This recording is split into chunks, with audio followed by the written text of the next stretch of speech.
Chapter 1930. The combined attack of 6 10th-tier powerhouses was broken by Alex's sword. Everyone was silent as they looked at Sean, who had a sword pointed at his throat.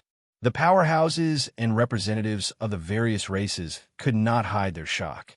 If the battle with the devil was said to be because of the rumbling thunder, no one could see the situation inside the seal clearly. Killing Weston with a flying sword and taking Josh's ear in the crowd was also a little unexpected.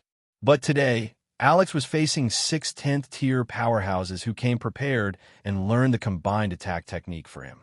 But they still could not stop Alex. They were completely defeated before they could even display their true abilities as 10th-tier powerhouses. Sean looked at that familiar heavy sword. It was only a few inches away from his throat. Although the heavy sword had no edge, Sean felt an unprecedented threat of death. Tiandu's sword did not kill nameless people. The number of 10th-tier powerhouses who had died under this heavy sword was already in the double digits. Many of them were famous people on the Northern continent. Sean's Adam's apple bobbed. He looked at Meg and tried his best to be calm as he said, "You can't kill me." Yes, he couldn't, didn't dare. There was no one in this world that Alex and Irina didn't dare to kill. Everyone understood this when the two of them became famous on the Northern continent. "As long as I want to, I can kill a god for you to see," Meg said coldly as he looked at him. "I am not a god, but I know that if I die, the Roth Empire's cavalry will gallop on the Northern continent in 2 days. The racial war will start again, and many people will die with me." Sean looked straight into Meg's eyes. "You know very well that my father is not someone who can be threatened." Meg frowned slightly under his mask. He knew that Sean was not lying. Although Andre Edward was not the founding emperor of the Roth Empire, he could be said to be the most pragmatic and capable emperor in the history of the Roth Empire. In just a few decades of hard work, he made the Roth Empire a super empire with millions of cavalry and a considerable number of magic casters. Such a far-sighted emperor would not stop his goal of accumulating power for decades, just because of the threat of a strong person. Half a step into divinity was ultimately not a true divinity. Even now, Meg was not confident that he could enter the Imperial Palace and kill Andre. "Since Andre sent you to Chaos City at this time to provoke me, it seems like you're not his first choice. Even if I kill you, do you really think he'll go against the entire world for you?" Meg asked with a cold smile. His long sword was almost at Sean's throat. A drop of blood slid down Sean's throat. Fine beads of sweat appeared on his forehead, and his breathing became more rapid. "Alex, if you hurt His Highness, you will become the enemy of the Roth Empire. You have to think carefully." The 10th-tier knight who had been sent flying got up and looked at Meg nervously. The powerhouses of the Roth Empire were all looking at Meg anxiously. If anything happened to Sean, they would be implicated and punished for failing to protect him. The various representatives did not say anything. Although Alex had already left the Roth Empire, this could only be considered an internal matter of the Roth Empire. It was not their place to interfere. "Alex, no." At this moment, a slightly anxious voice sounded from afar. In the blink of an eye, Michael was already in front of him. Michael looked at Meg, who was pointing his sword at Sean, and stopped 3 meters away. He gestured with his hands and said, "Let's talk nicely. Put down your sword slowly. Let's talk first." He had thought that Meg was only there to scare Sean. However, when he saw the Roth Empire's 10th-tier knights lying on the ground, and Sean's neck being slit, he realized that things were not as simple as he had thought. Although he felt that Alex had become more humane after becoming Mr. Mac, no one would suspect that he was still that cold-blooded dragon-slaying warrior after putting on a mask. Sean was indeed not a good person, but if he were to die here today, there would be no peace talks. The resumption of the war was a foregone conclusion. However, it was still uncertain whether it would be a racial war that would engulf the entire continent or a local war between a few races. As the host, he could only bite the bullet and be the peacemaker at this time. Sean heaved an obvious sigh of relief when he saw Michael's arrival. Meg glanced at Michael before turning to Sean.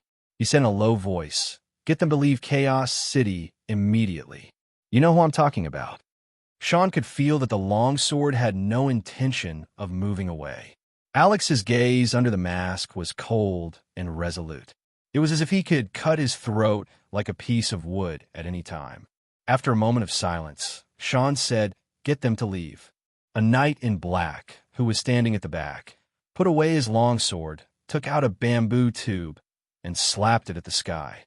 A beam of dark red light flew into the sky, making a hurried sound, and then exploded in the sky. A dark red skeleton appeared in the sky for a short 3 seconds and then disappeared. "They will all leave Chaos City in 15 minutes, Sean said to Meg. "Don't try to cross my bottom line, and don't try to infuriate me. Otherwise, you will regret being born," Meg said coldly. "I'm a little curious now. Have they found their real target?" Sean stared into Meg's eyes. "Rip." Meg put away his sword, and an arm flew into the air with blood. After the arm flew into the air, Ozzy spat out a ball of lightning and blasted the arm into black powder. Shout and let out a blood-curdling scream as he fell backwards, his face deathly pale. "Your Highness!" The people from the Roth Empire rushed forward in a panic. That watertight magic caster hurriedly used healing magic to stop Sean's bleeding. His eyelids twitched as he looked at the arm that was only left with half a charred bone. Now, even the most powerful magic caster would not be able to regrow a severed limb. "I've said before, don't try to cross my bottom line. This arm is for those children. As for your life, keep it for now. I hope that the next time you see me, there will be more than these 6 useless people around you," Meg said coldly as he put away his sword and turned around. The purple-striped griffin swooped down, and Meg leaped onto the griffin's back. Then, he rose into the air and disappeared into the horizon. Two princes, two princes. How strange, how strange. One has no ears, and the other has no arms. How strange. Lewis hummed a tune as he turned and went back into the house. The various representatives also went back to sleep with different expressions. This strange battle made them realize 2 things. The Roth Empire was indeed rich, and Alex was really strong. "Ozzy, get out of the city and fly around it," Meg said coldly as he patted Ozzy. Chapter 1931. Sean couldn't be killed tonight. This was something that Meg already knew before he entered the Lord's castle. It was the eve of the peace conference, and the giant dragons chose to stand on the side of peace. Under the mediation of Chaos City, the goblins, dwarves, and the orc tribes led by the Fok tribe would all stand up to renew the peace treaty. The most important thing now was to make Andre sign the peace treaty and extend the Norland continent's peace for another 100 years.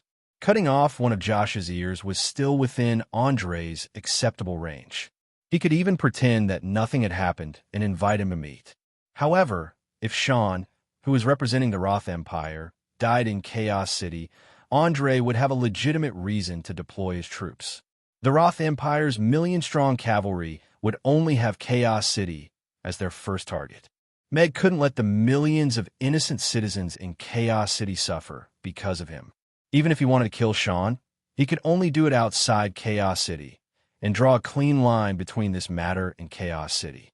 As for that arm, it was a little interest that Meg had collected. He wanted to let Sean and everyone else know that those who try to provoke him would have to pay the price, even if he was the first prince of the Roth Empire. "Captain, it's the signal to retreat. Let's go. Leave the city immediately." "But that child might be inside." "Obey the order." "Yes." In Chaos City, all the black figures saw the dark red skeleton exploding in the direction of the city lord's castle. They all gave up on their target and started to retreat out of the city. To the black falcons who were good at stealth, although the city walls of Chaos City were tall, it wasn't difficult for them to climb over the walls and leave as long as they knew the patrolling pattern of the Grey Temple. On the city walls, the Grey Temple's patrolling team had just left when a flying claw latched onto the top of the wall.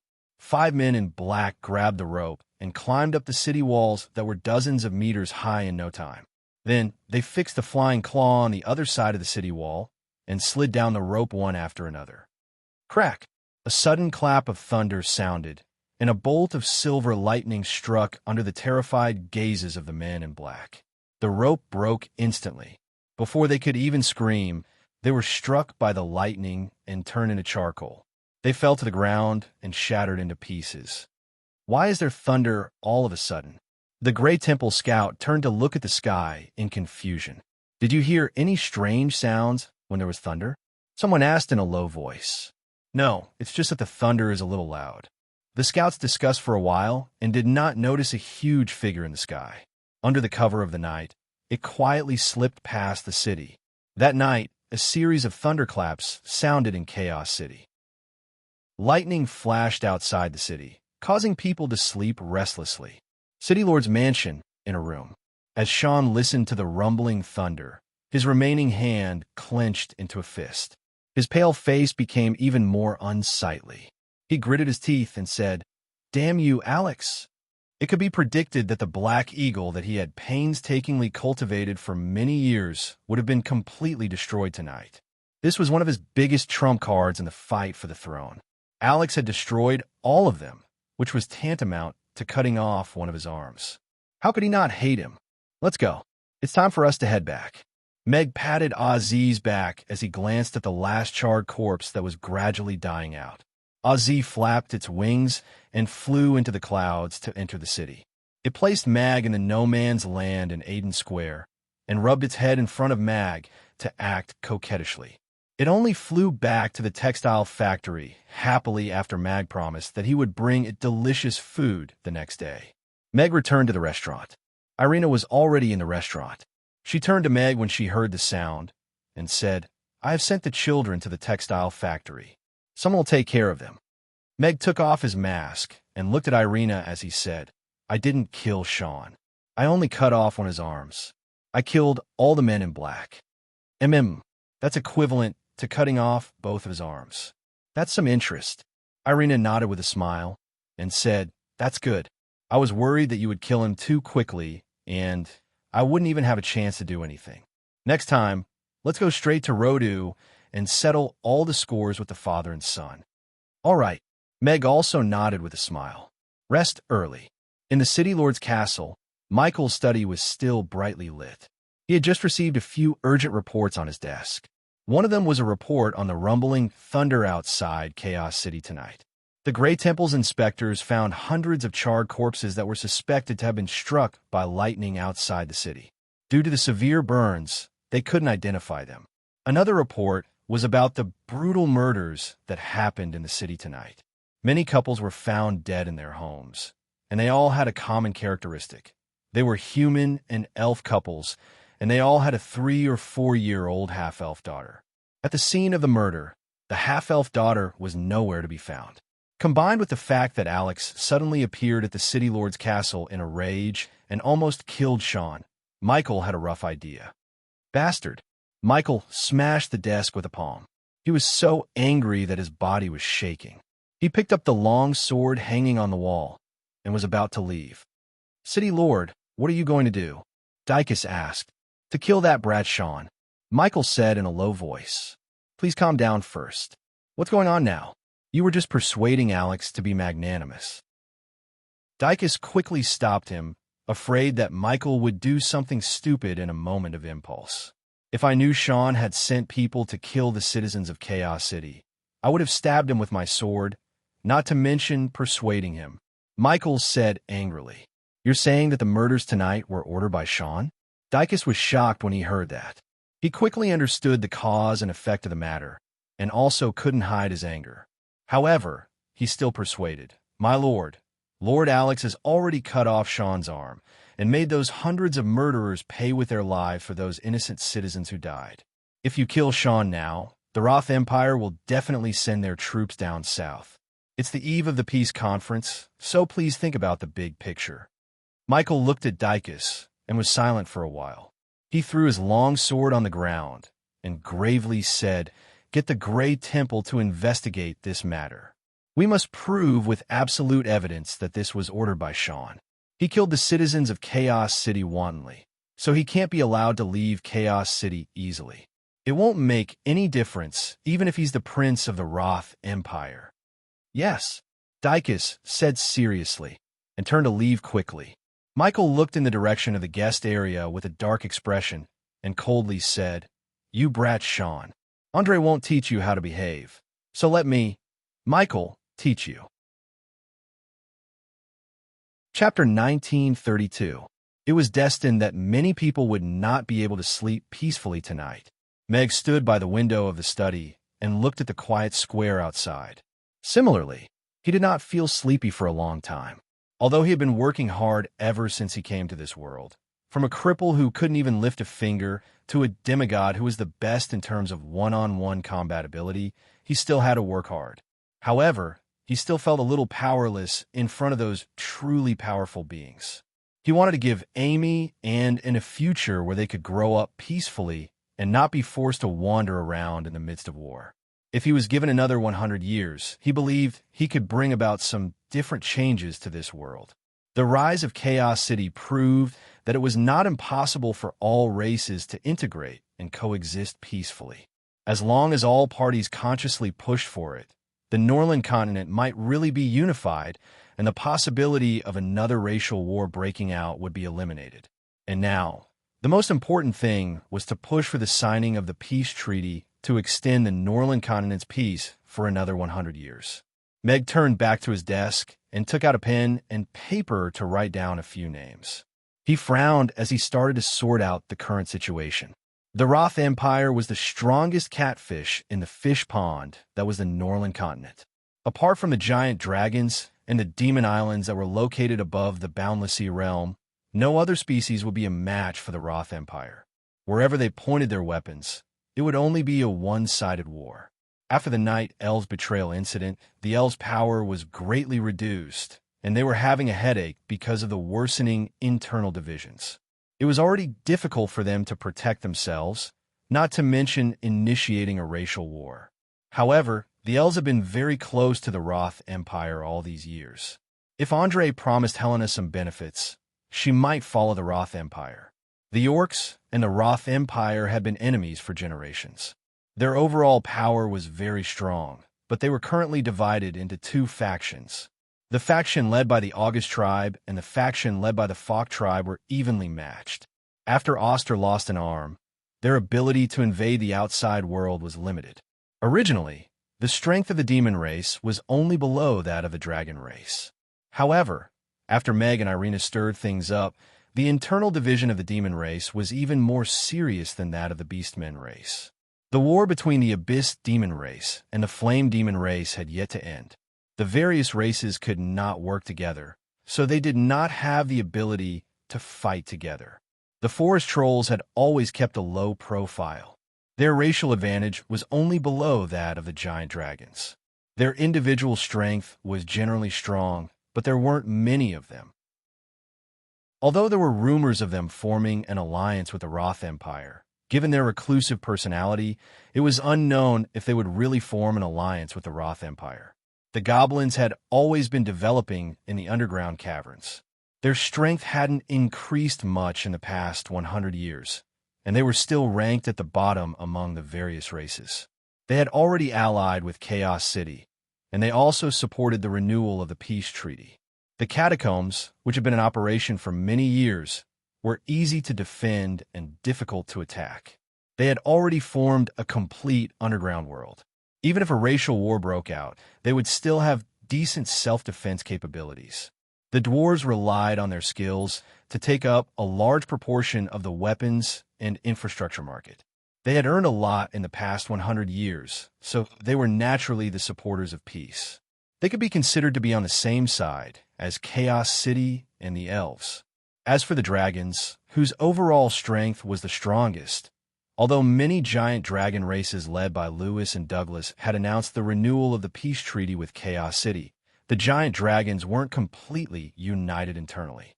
There were still a few of the top 10 dragon races that hadn't made a statement, so their attitudes were unknown. The dragons occupied the most fertile land on the Dragon Island and the Norland continent. Once the racial war started, would they really stand on the same side as Chaos City and fight the Roth Empire head-on? That was a question worth pondering. If it wasn't for the sudden appearance of the Great Old One, the giant dragons on the Dragon Island might not even care about who would rule the world below the Dragon Island. There were no eternal friends, only absolute benefits. This sentence was also applicable to the various races on the Norland continent. Meg did a serious calculation. Apart from himself, there was only Lantis left. The relationship with the Moon Nation that was barely maintained by Barbara wasn't actually stable. After all, Barbara didn't know about his other identity and couldn't possibly involve the Moon Nation in the fight for benefits on the Norland continent. Lantis' relationship with him was relatively stable because he had helped them remove the seal. He could guarantee that Lantis would stand on his side during crucial times. As for Irina's night elves, that group of elves belonged to the bottom rung of the wind forest, so they were actually more suitable for work. It was actually a very shameful thing to count them as combat power. Currently, it seemed that the Roth Empire, who was in charge of the war, was very aggressive. The scale of the peace alliance wasn't small, but it still needed to be tested if they were united. The biggest change was the forest trolls and the demons. No matter which of these two giants sided with the Roth Empire, the situation would take a very bad turn. The forest trolls' current commander is Bruno. Perhaps I should go and meet him before the peace conference starts. Meg drew a circle on the forest trolls, and his vision gradually became clearer. The Roth Empire was strong, and Chaos City, the goblins, dwarves, and other races were weak. Why not use the strategy of alliance? Now that Chaos City, the goblins, and the dwarves had basically formed an alliance, Meg could bring Lantis into the alliance. With the Peace Alliance led by the Fok tribe, and the Giant Dragons led by the Golden Dragon tribe and the Frost Dragon tribe, as well as the Giant Dragons led by the Golden Dragon tribe and the Frost Dragon tribe, as long as they could reach an official alliance contract before the peace conference, they could use it as a heavy bargaining chip in the negotiation with the Roth Empire. Seems like there are also strategists in the City Lord's castle, but they aren't thorough enough. A loose alliance can be easily broken by benefits. I have to let the various races make a choice and sign a more binding treaty. Meg took out a pen and paper and started to write the invitation letter. That night, Meg made a low-profile trip to the City Lord's castle again. He had a long talk with Michael in the middle of the night for an hour and finally came to an agreement to set up an official peace alliance before the peace conference. The treaty that the three of you signed is a little too petty. Meg put down the document in his hand and took out a new one. This is the treaty that I drafted. We should make a big fuss about the devils now and compare it to the crisis of the entire Norland continent. We should push the various races to put aside their disputes and deal with the devils together, instead of wasting our strength in the racial war and giving the devils an opportunity to take advantage of us. Michael looked through it seriously, and his eyes gradually lit up. He couldn't help but praise, "Brilliant." He took the document and said to Meg, "Let's use this as a model. I will get someone to draft an official treaty right away." "That's good too. But this matter has to be pushed out quickly. We don't have much time left." Meg nodded. "All right. Lewis and Douglas are both here, and the representatives from the various races also have some say. I will gather them together tomorrow to discuss this matter." Michael nodded. He knew the importance of this treaty. Once it was signed, the one who would have a headache would be Andre. No pop-up window. Chapter 1933. Meg went home and had a good night's sleep. It was a dreamless night. The next morning, he woke up early as usual to prepare breakfast for everyone. "I went to look for Michael last night," Meg said to Irina during breakfast. "I thought you wanted to meet some lady secretly behind my back," Irina said softly after taking a sip of soy milk. "How is that possible? I don't have the guts either." Meg raised his eyebrows. It seemed like she knew very well about him going out. "I know that." Irina nodded. "Meg, tell me, what did you do when you met Michael in the middle of the night last night?" Irina asked Meg. "What do you mean by meeting privately?" "It's called business," Meg corrected. "Regarding the matter of forming a peace alliance with all the tribes, I've drafted a treaty for him.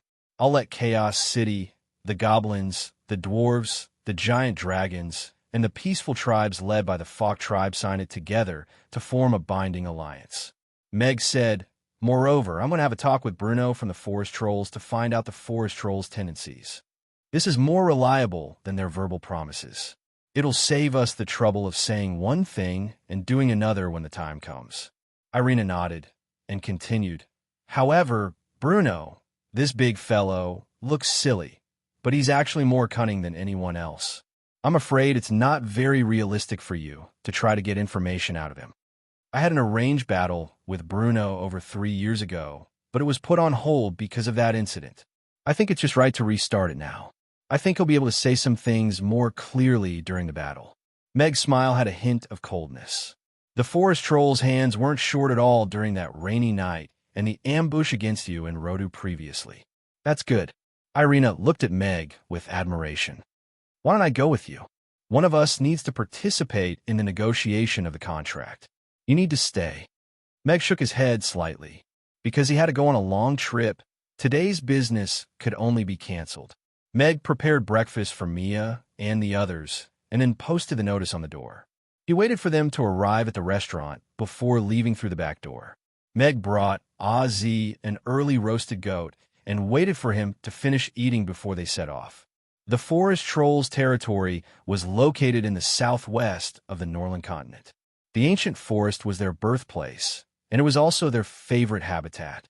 After flying for about an hour, a vast forest appeared in Meg's sight. Trees that were more than 100 meters tall could be seen everywhere. Ancient trees that were hundreds of meters tall were like giants standing among the countless trees. The humid climate caused the ancient trees to be covered with moss and all kinds of creepers, making them look even more ancient. The chirping of insects and birds could be heard incessantly, and all kinds of magic beasts could be seen traversing through the forest from time to time.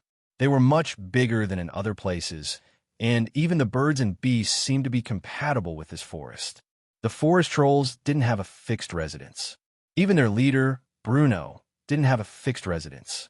If Meg wanted to find him, he would have to try his luck in this vast forest, or roar. A tragic bestial roar sounded from afar, startling a flock of birds. Got it. Meg's eyes lit up. Z understood tacitly and flew in the direction of the bestial roar. After a short while, a patch of collapsed trees appeared in their sight. And in the center of that mess, a forest troll that was more than 30 meters tall had its knee on the neck of a chimpanzee and was tearing off the chimpanzee's arm and stuffing it into its mouth. That chimpanzee was also more than 10 meters tall, but it was like a little monkey in front of that forest troll. It had no ability to resist at all and could only struggle helplessly as it was eaten. Meg didn't feel much pity when he saw this scene from high up in the air. That diamond ape wasn't a benevolent creature either, and was an extremely aggressive magical beast. If it had met an ordinary human here today, then the one being toyed with and eaten would only be that human. However, he wasn't in the mood to sit here and watch a forest troll eat. He had Z descend a bit, and at the same time release the frightening aura of a level 10 magical beast. The forest troll felt the frightening aura from above and lifted its head to look up with some alarm. The diamond ape that had one of its arms torn off also stopped howling and lay on the ground, trembling. The absolute bloodline suppression of a level 10 magical beast rendered it unable to move. I'm Alex. Where's Bruno? Meg looked down at the forest troll from above and asked in a cold voice. Alex. The fear in the forest troll's eyes deepened. As a level 6 forest troll, he was naturally no stranger to Alex's name. He didn't know why Alex had appeared here, and even less why he was looking for the leader. However, he was well aware that if he didn't speak, he would likely be killed on the spot. Alex didn't even need to make a move. Just his famous purple-striped griffin would be enough to easily kill him. The leader is in the center of the forest. I don't know his specific location. The forest troll stood up and pointed in the southeast direction. Let's go, Ozzy.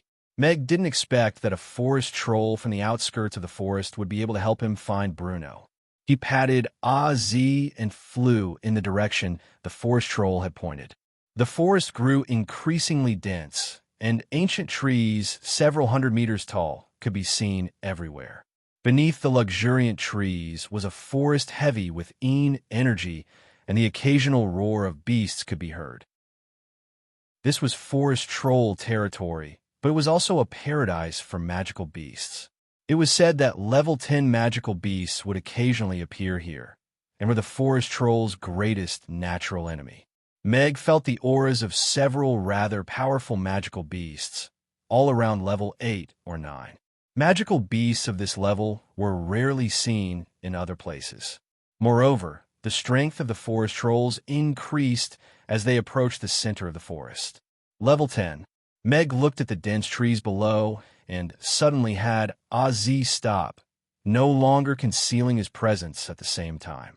After a short 3 breaths, a 100-meter-tall forest troll broke through the trees on both sides and scurried out, staring at the sky with a pair of dark green eyes. Alex, the forest troll let out a startled roar. Where is Bruno?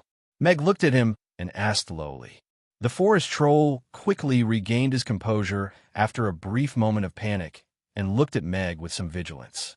Alex, this is forest troll territory. Why have you come here? Why are you looking for our leader? I made a promise to fight with Bruno that year and stood up for 3 years.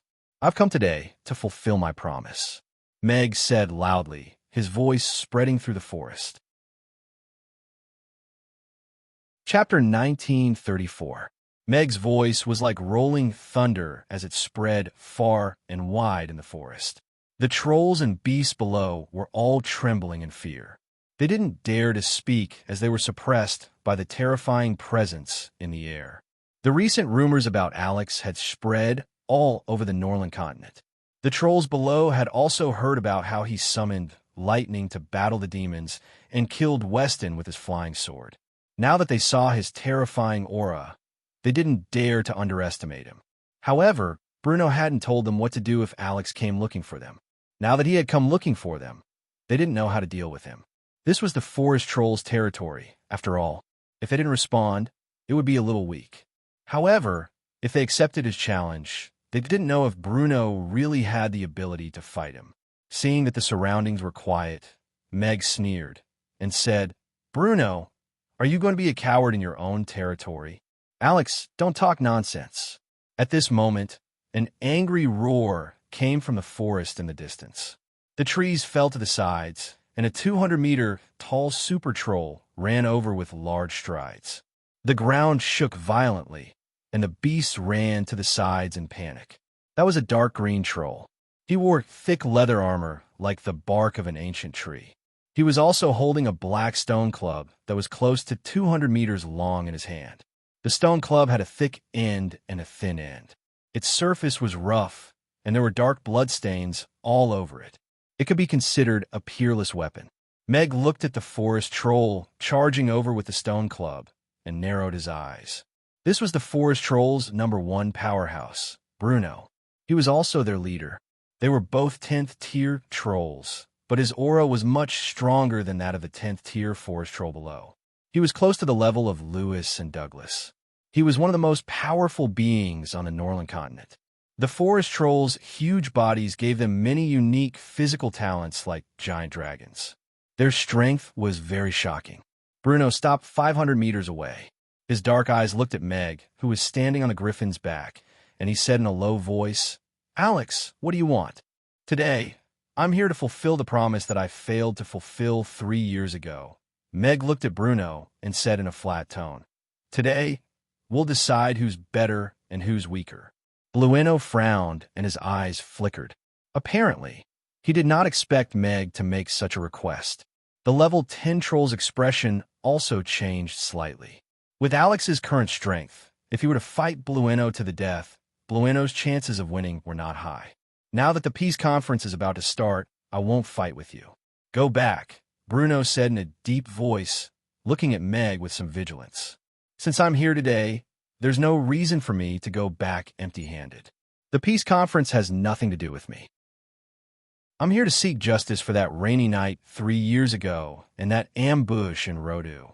Meg gripped the Tion-Du sword and slowly drew it. Draw your sword.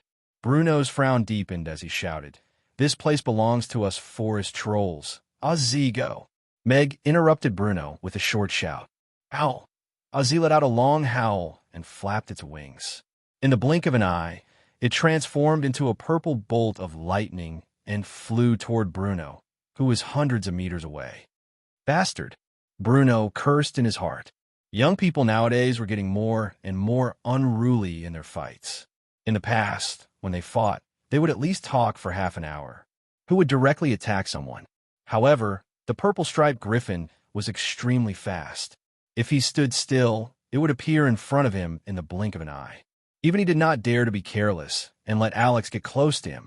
Last night, he had just received news that Alex had barged into the city lord's castle, destroyed the battle formation of Sean's 6 10th-tier powerhouses, and severed one of Sean's arms. Even 6 10th-tier powerhouses could not stop Alex. No one could tell how powerful he was now. However, everyone was sure of one thing. He had become the first person in history to break through the 10th-tier shackles. Therefore, when Alex came looking for him, his first thought was to hide and not make a sound. If it were not for his harsh words, he would not have wanted to face Alex at this time at all. Alex had already made his move, so a battle was inevitable. Bruno roared at the 10th-tier forest troll who was staring blankly at the side. Call for help. At the same time, he raised the ink-black stone club in his hand and smashed it toward the purple-striped griffin flying toward him. Aziz's wingspan was over 100 meters. Even in the face of a 200-meter-tall forest troll, it did not seem insignificant. The ink-black stone club came smashing down with a huge shadow. The purple-striped griffin flipped nimbly and slid sideways against the stone club. Boom! The stone club smashed into the ground. The ground shook violently, and a part of the forest fell with a crash. Meg glanced at the mess behind him. The power of this club was not inferior to a spell cast by a 10th-tier magician.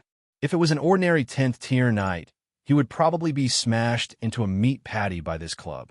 Blueno showed an agility that did not match his body size. He pulled back his stone club, lifted it up, and smashed it toward Aziz again. At the same time, he shook his shoulder, and countless thick vines suddenly flew out from his shoulder like sharp arrows, rushing toward Aziz. Leave the rest to me. Aziz had already arrived above Bruno. Meg smiled and patted Aziz, then turned over and jumped down. He raised his sword and slashed down at the stone club that was whistling up from below. Slash! Meg held the sword with both hands, raised it above his head, and shouted in a low voice. Crack! A bolt of lightning flashed in the air. The Tian-Du sword flashed with lightning, as if the heavens were descending. You're asking for death. Bruno looked at Meg, who had jumped off the griffin's back to face the stone club. A hint of cruelty flashed across his eyes.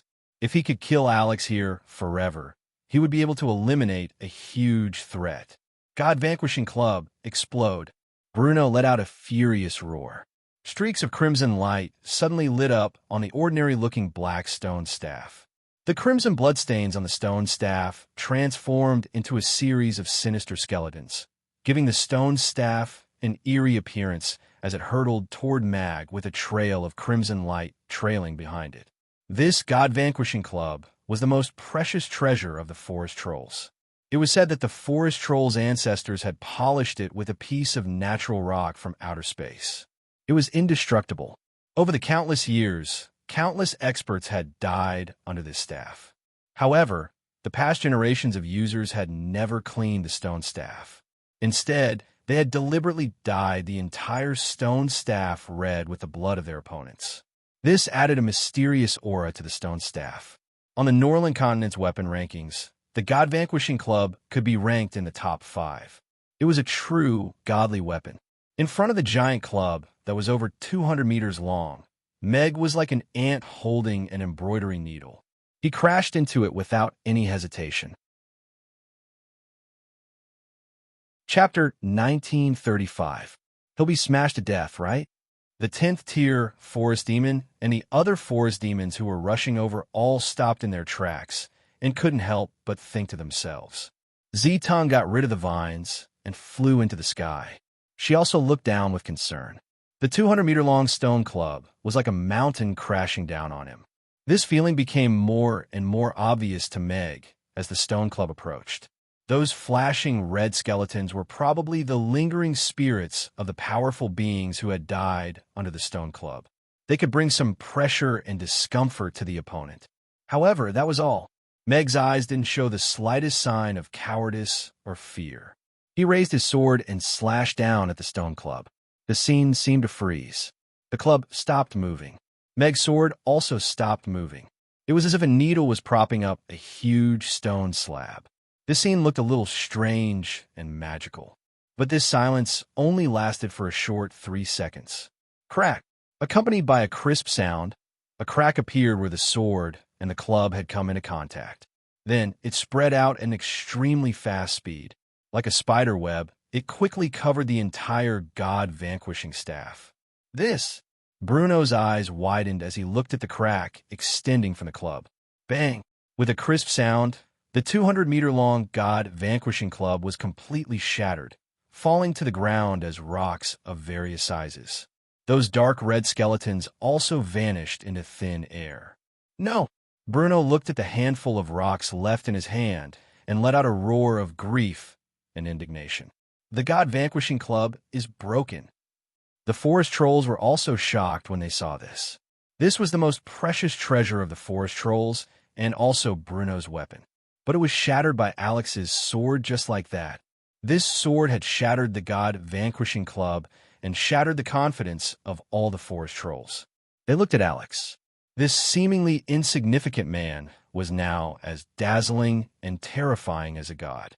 After destroying the god-vanquishing staff with one strike, Meg's body once again descended towards Bruno.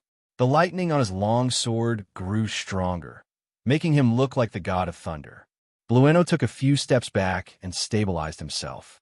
He looked at Alex, who was once again coming towards him with a sword in his hand. There was a little more fear in his eyes. He roared at the people who had not yet recovered from their shock. Kill him together! At the same time, he clenched his fist and hammered his own chest. The old bark-like leather armor shook and the sand and moss on its surface faded away, revealing a metallic luster. Bruno reached out and grabbed an ancient tree beside him. He held it with both hands and pulled it up. The ancient tree, which was hundreds of meters tall, was uprooted by him. Then he swung it at Meg. The forest trolls also came to their senses, brandishing their weapons as they strode toward Bruno. Blueno was defeated, and they naturally couldn't watch him die in the hands of Alex. The towering ancient tree slammed toward Meg with great force.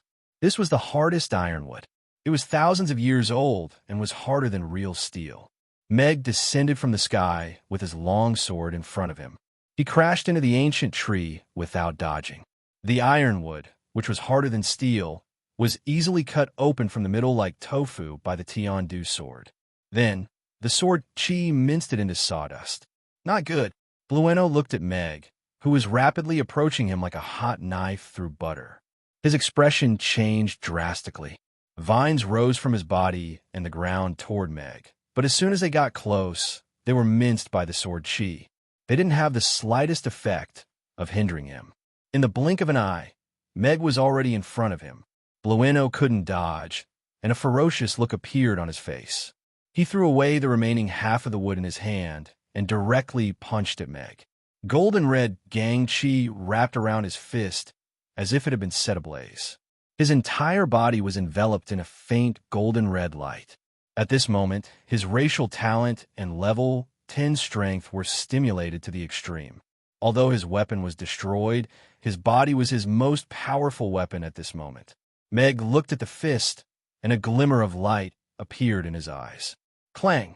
When the long sword and the fist collided, a sound similar to that of metal striking stone rang out.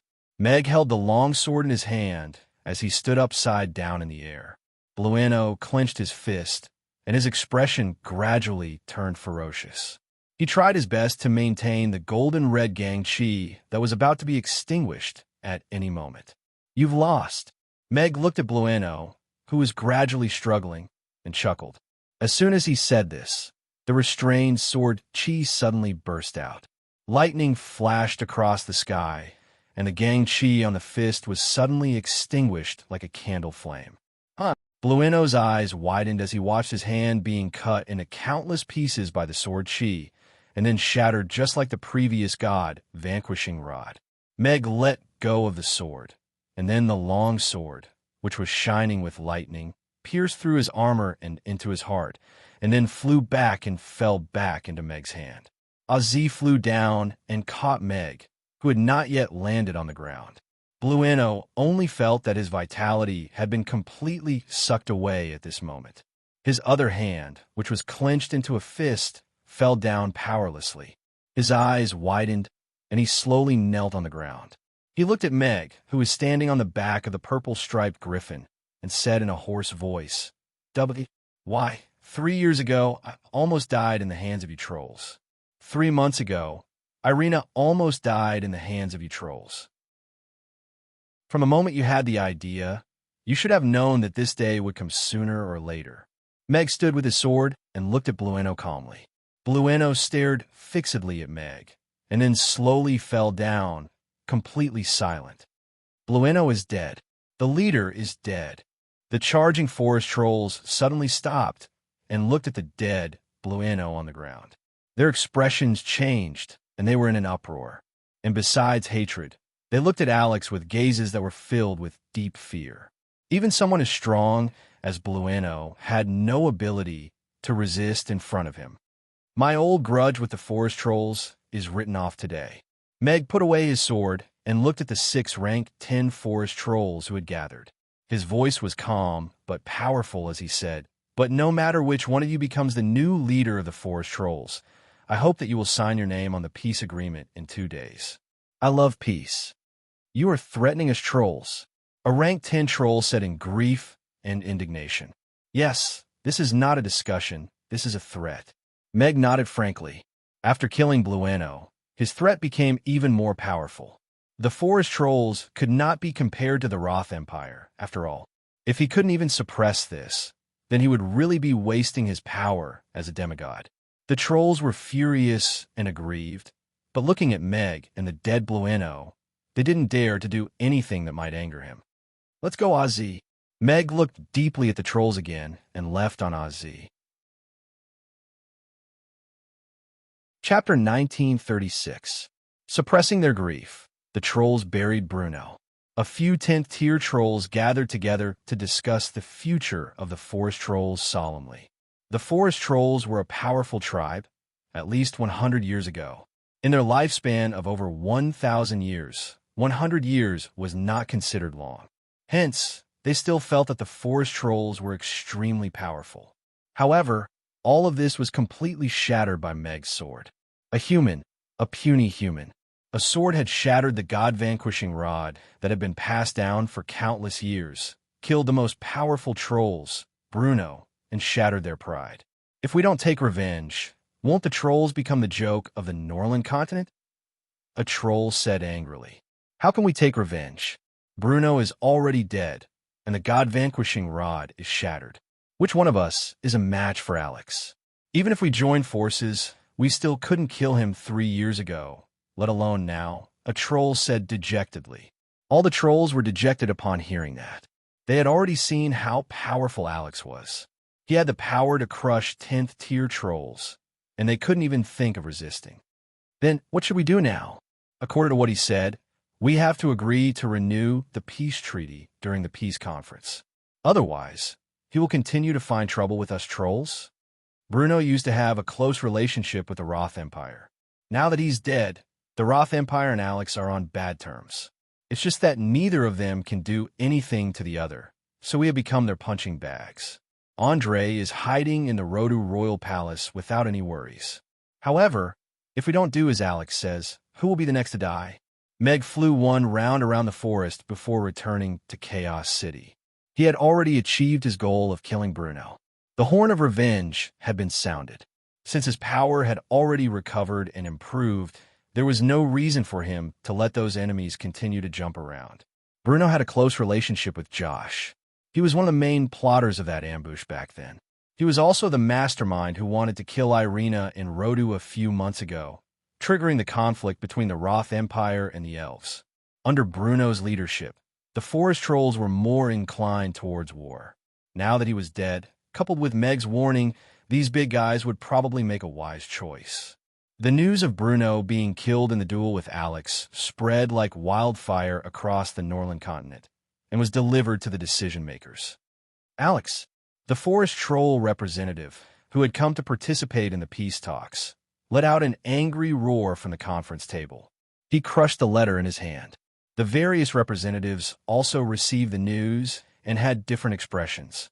No one would have thought that Alex, who had just cut off Sean's arm last night, would travel thousands of miles to kill Bruno today. Sean, who had lost an arm, had a gloomy look on his face. The forest trolls were the Roth Empire's ally, and Bruno had already promised to stand by the Roth Empire's side during the peace conference. After the war started, he would join forces with the Roth Empire to conquer the Norland continent. But just as the peace conference was about to begin, Bruno suddenly died in the hands of Alex. The forest troll representative was furious, but he restrained himself. Obviously, the news he had received already included the forest troll's decision. Alex cut off my arm last night, and today he killed the forest troll leader, Bruno, for no reason. How was he different from the devil? Sean stood up and said to the various representatives present, "We shouldn't be sitting here today talking about how to exterminate the devil. Instead, we should be thinking about how to subdue Alex, who has lost control, so that we can protect our own lives." Sean is right. Ever since Alex appeared again, he has been acting strangely and killing people like flies. Just the number of 10th-tier powerhouses from various races who have died in his hands is already more than double digits. Every race should work together to kill such a vicious person. The elven representative, Elliot, said with a serious expression. We, the horror demons, also feel that Alex should be punished. His actions are very different from before. I'm afraid he has already been controlled by the devil. We should get rid of him as soon as possible. The horror demons representative said. The atmosphere became a little strange. Many people looked at Irina, who was sitting at the side. Irina smiled disdainfully and was about to say something. Sean, you should know very well why your arm was cut off. Alex's actions were already very restrained. If anyone dares to lay a hand on my daughter, I will definitely take his life and not just his arm. Michael looked at Sean coldly and said, of course, he can't lay a hand on the residents of Chaos City, either. Sean felt as if he was being stared at by a ferocious beast and instinctively averted his gaze. As for Bruno's death, according to the report I received, they were engaged in a duel that was agreed upon 3 years ago. It was a duel to determine who was stronger and also to determine who would die. Michael looked at the forest troll's representative. As for the personal feud between them, I'm sure you know very well whether it can be brought out in public. That forest troll's representative clenched his fists when he heard that, but he still avoided Michael's gaze. He knew very well the cause of this duel, what kind of role the forest trolls played in that ambush, and why Alex would kill Bruno. There was a reason for all of that. The elves have internal conflicts, so we shouldn't interfere. However, those who kill will be killed. This principle has never changed. Michael looked at Elliot with a cold smile and said, I will tell you elves why Chaos City accepted the night elves into the city today. It's because I feel that you are not being kind. Elliot's face changed between green and red, and he didn't know how to refute all of a sudden. As for the Fear Demon tribe, what happened that day happened in front of all the representatives of the various races. All the representatives present witnessed the whole story. How can you say that they are evil? Michael looked at that Fear Demon tribe's representative again with a serious expression. Alex disregarded his own life to guide the lightning to help reseal that demon and avert a disaster for the Norland continent. How can he be so unbearable in your words? That Fear Demon was rendered speechless and lowered his head unhappily. Irina looked at Michael with admiration. She didn't expect him to be able to render these people speechless. That saved her some effort in arguing. Michael stood up and said to the representatives of the various races, let's call it a day. I have already asked their princess to send an invitation to the Moon Nation. We can only wait for their news now. Chapter 1937. Bastard. Chaos City is already in cahoots with Alex. Now, even the forest trolls have succumbed to Alex's threat. Is the unification of the Roth Empire going to be ruined by him alone? Sean, who had returned to his room, smashed the vase on the table in anger. Your Highness, how about we escort you back to Rhoda first? Chaos City is filled with demons and demons. You're still injured, so it would be good for you to go back and recuperate for a while. A 10th tier knight said to Sean with a concerned look in his eyes. Yes, Your Highness. I think Michael is going to do you harm. If we don't leave now, we might cause trouble. Another knight chimed in. If we leave now, wouldn't we become deserters? Sean shook his head. Even though Alex had broken his arm yesterday, he had never thought of leaving Chaos City in advance. It didn't matter if he lost his arm, but if he lost his place in Andre's heart, then he would really be gone in this life. Sean looked at these two trusted generals and lowered his voice slightly. However, Michael probably already knows that a few ordinary elves and humans have died. Given his usual style, I'm afraid he won't let me leave so easily. In order to avoid being too passive when the time comes, you two should arrange a few passageways out of Chaos City, in case we need them. Yes. The two knights' expressions darkened, and they quickly nodded. Sean had already calmed down. He sat down at the table again and fell silent for a while with his brows furrowed. He said, Royal Father will set off for Chaos City tomorrow. When Josh stays in Rodu, I'm worried that he will cause trouble. You're saying Josh will take the opportunity to rebel? A knight asked in shock. Although Josh has the Magus Tower behind him, he doesn't have a strong military background. It's not easy for him to control Rodu, let alone the entire Roth Empire. He shouldn't make such a stupid decision, another knight said. Don't underestimate his management over the years, and don't overestimate his patience. After Bruno's death, he wouldn't be him if he didn't take the initiative to do something when Alex threatened him with death. Sean shook his head with a cold smile. No matter if my guess is right or wrong, we have to make some preparations in advance. Pass down my orders. Let the Northwestern Alliance Army get someone to keep an eye on Sean. From today onwards, forbid him from leaving Chaos City, Michael said to Dicus. All right, Dicus nodded and continued. Tomorrow, the representatives from the various races will set off for the peace talks. Andre from the Roth Empire will be there personally. How do you intend to deal with this matter then? Sean gave the order to kill the innocent residents of Chaos City. Sean has to give us an explanation for this. Even if he's the first prince of the Roth Empire, we still have to treat him with respect. Michael said with a resolute expression, his father will be here tomorrow. Then I'll make things clear to him. All right, Dicus nodded. Hurry up with the arrangements for the peace alliance's signing. We have to form a firm peace alliance tonight so that we can have a strong bargaining chip during the peace talks, Michael instructed Dicus. Miss Connie is already on her way. The Goblin Chief and Dwarf King will also arrive in Chaos City tonight. Lord Lewis, Lord Douglas, and a few of the Dragon Chiefs have already arrived in Chaos City.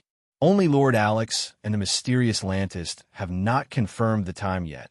Dicus quickly replied. If you want to find Alex, go to the textile factory in the north of the city to look for Irina. Only she knows where Alex is now, and only Alex can contact him in Lantist. Michael stood up. I'm going out for a while. All right, I'll get someone to prepare a carriage for you. Go out from the back door. Just prepare a normal horse-drawn carriage. Soon, a normal-looking black horse-drawn carriage drove out from the city lord's castle's back door and went straight to Aiden Square. The horse-drawn carriage stopped outside the magic potion shop. Michael alighted and entered the potion shop. About half an hour later, Michael left the magic potion shop, and the horse-drawn carriage drove to Chaos School. I didn't expect you to kill Bruno. When Meg returned to the restaurant, Irina was already sitting there. She looked at him with a smile as soon as he entered. This doesn't seem like something you would do with your cautious personality. Actually, this is a cautious choice. A powerful tribe with a dangerous stance is more troublesome than a powerful tribe that is wavering because of fear. Killing Bruno would not only kill the forest troll's desire to follow the Roth Empire, but would also strengthen the determination of the other tribes to form an alliance. It's a very valuable investment, Meg said with a smile as he poured himself a glass of water. The effect is achieved. Irina looked at Meg with admiration and said, Michael will be holding a peace alliance signing ceremony at the city Lord's castle tonight. He asked me to inform you and Lantis to attend. Dexter is already in Chaos City. He can just be there tonight." Meg nodded. "I'm a little worried about that lass, Connie. Although Oster has lost an arm, he definitely won't be lying on the ground. Why don't you go and fetch her?" Irina said to Meg. "All right. They should have set off by now. I'll go." Meg nodded. He finished the water in his glass in one gulp and went out again. Just like what Irina said, Oster was a determined war maniac. He had planned the Fok tribe's internal strife with the intention of controlling the Fok tribe directly, and then the entire orc race. However, Connie ruined his plan. Now that Connie was going to represent the Fok tribe to join the peace alliance with the other orc tribes that were on the side of peace, Oster would definitely not let it go so easily. Rex was only one person, after all, and the Fok tribe still couldn't trust him internally. Therefore, it was only right that Meg welcome Connie. "Are you sure they will pass by here this time?" Oster, who had lost an arm, asked in the Fok tribe's direction as he stood on top of the mountain. An orc at the side patted his chest and guaranteed, "Don't worry, Chief. It's one of us who is driving the flying steed this time. If he can't bring her here, I will kill his entire family. We just have to wait here. I guarantee it. That better be the case. Otherwise, I will kill your entire family." Oster gave him a sideways glance. That orc's expression froze instantly. He smiled awkwardly as he looked in the Fok tribe's direction and prayed in his heart. He only hoped that that fellow would be reliable enough to bring that little bitch Connie here. This time, Oster had brought 5 10th-tier orc powerhouses to surround Connie personally. He was determined to kill her. They would hand over the control of the orcs officially on the eve of the peace conference. "Get up. I'll ride the big white bird. I've flown over Chaos City before, so I'm very experienced. I know the way." On the other side, Connie kicked the orc away and took over the reins confidently. Chapter 1938. Rex sat at the back and looked at that orc whose expression had changed a few times as he tried to regain control of the pilot's seat. He didn't stop Connie. It was no secret that there was a traitor in the Fok tribe. Apart from himself and Rex, he wasn't even sure who was Oster's man. Connie's itinerary was exposed in advance when she went to Rodu by herself previously. It was just that her route was too strange, and she managed to avoid all of the other party's attacks. She arrived at Chaos City safely, and the other party missed. And this time, the orcs were divided into 2 factions when they went to Chaos City for the peace conference. Oster wanted to have the final say in the orcs, and killing them halfway was the last chance. He had made some arrangements, but because there was no one in the Fok tribe that he could trust, he was still the only one accompanying Connie on the trip to Chaos City. As for this orc who was flying the steed, he was also randomly selected. Anyway, no matter how meticulous the selection was, he couldn't guarantee the other party's loyalty. He might as well just choose one randomly and deny him directly. Judging from his unusual anxiousness, he must have been bribed by Oster, or perhaps threatened by him. "Chief, why don't I drive? You can just have a good rest at the back," the orc said carefully with an anxious look on his face. "You think you're more capable than me?" Connie glanced at him from the side. No. I'm just worried that it will be too tiring for you, Chief." The orc quickly shook his head. "It's all right. I think it's fun. You can have a rest at the back." Connie pulled the rope around the big white bird's neck and flew towards the south. When the orc saw that, he quickly said, Hey, you're flying in the wrong direction. Chaos City should be flying towards the front. Do you see that tall mountain in the distance? You should be flying in that direction." Connie blushed slightly and seriously said, "Who said so? Flying like this is the right way. I have a very good sense of direction. I've flown over Chaos City hundreds of times, and I've always flown in this direction. After passing through that mountain, there will be plains all the way, and we'll be close to Chaos City." The orc was so anxious that his forehead was covered in cold sweat. "Listen to me. You can't go wrong." I'm not listening. Connie shook his head repeatedly, his gaze resolute. "The direction I choose is definitely right. There is absolutely no mistake." But the beast tamer still wanted to say something. "What's on that mountain?" Lex suddenly asked. The muffled sound made the beast tamer's heart jolt, and a chill ran down his spine. His body stiffened slightly as he turned around with a smile and said, there's snow. When he met Lex's gaze, he felt as though all his secrets had been seen through. I'm afraid of the cold. I'm not going.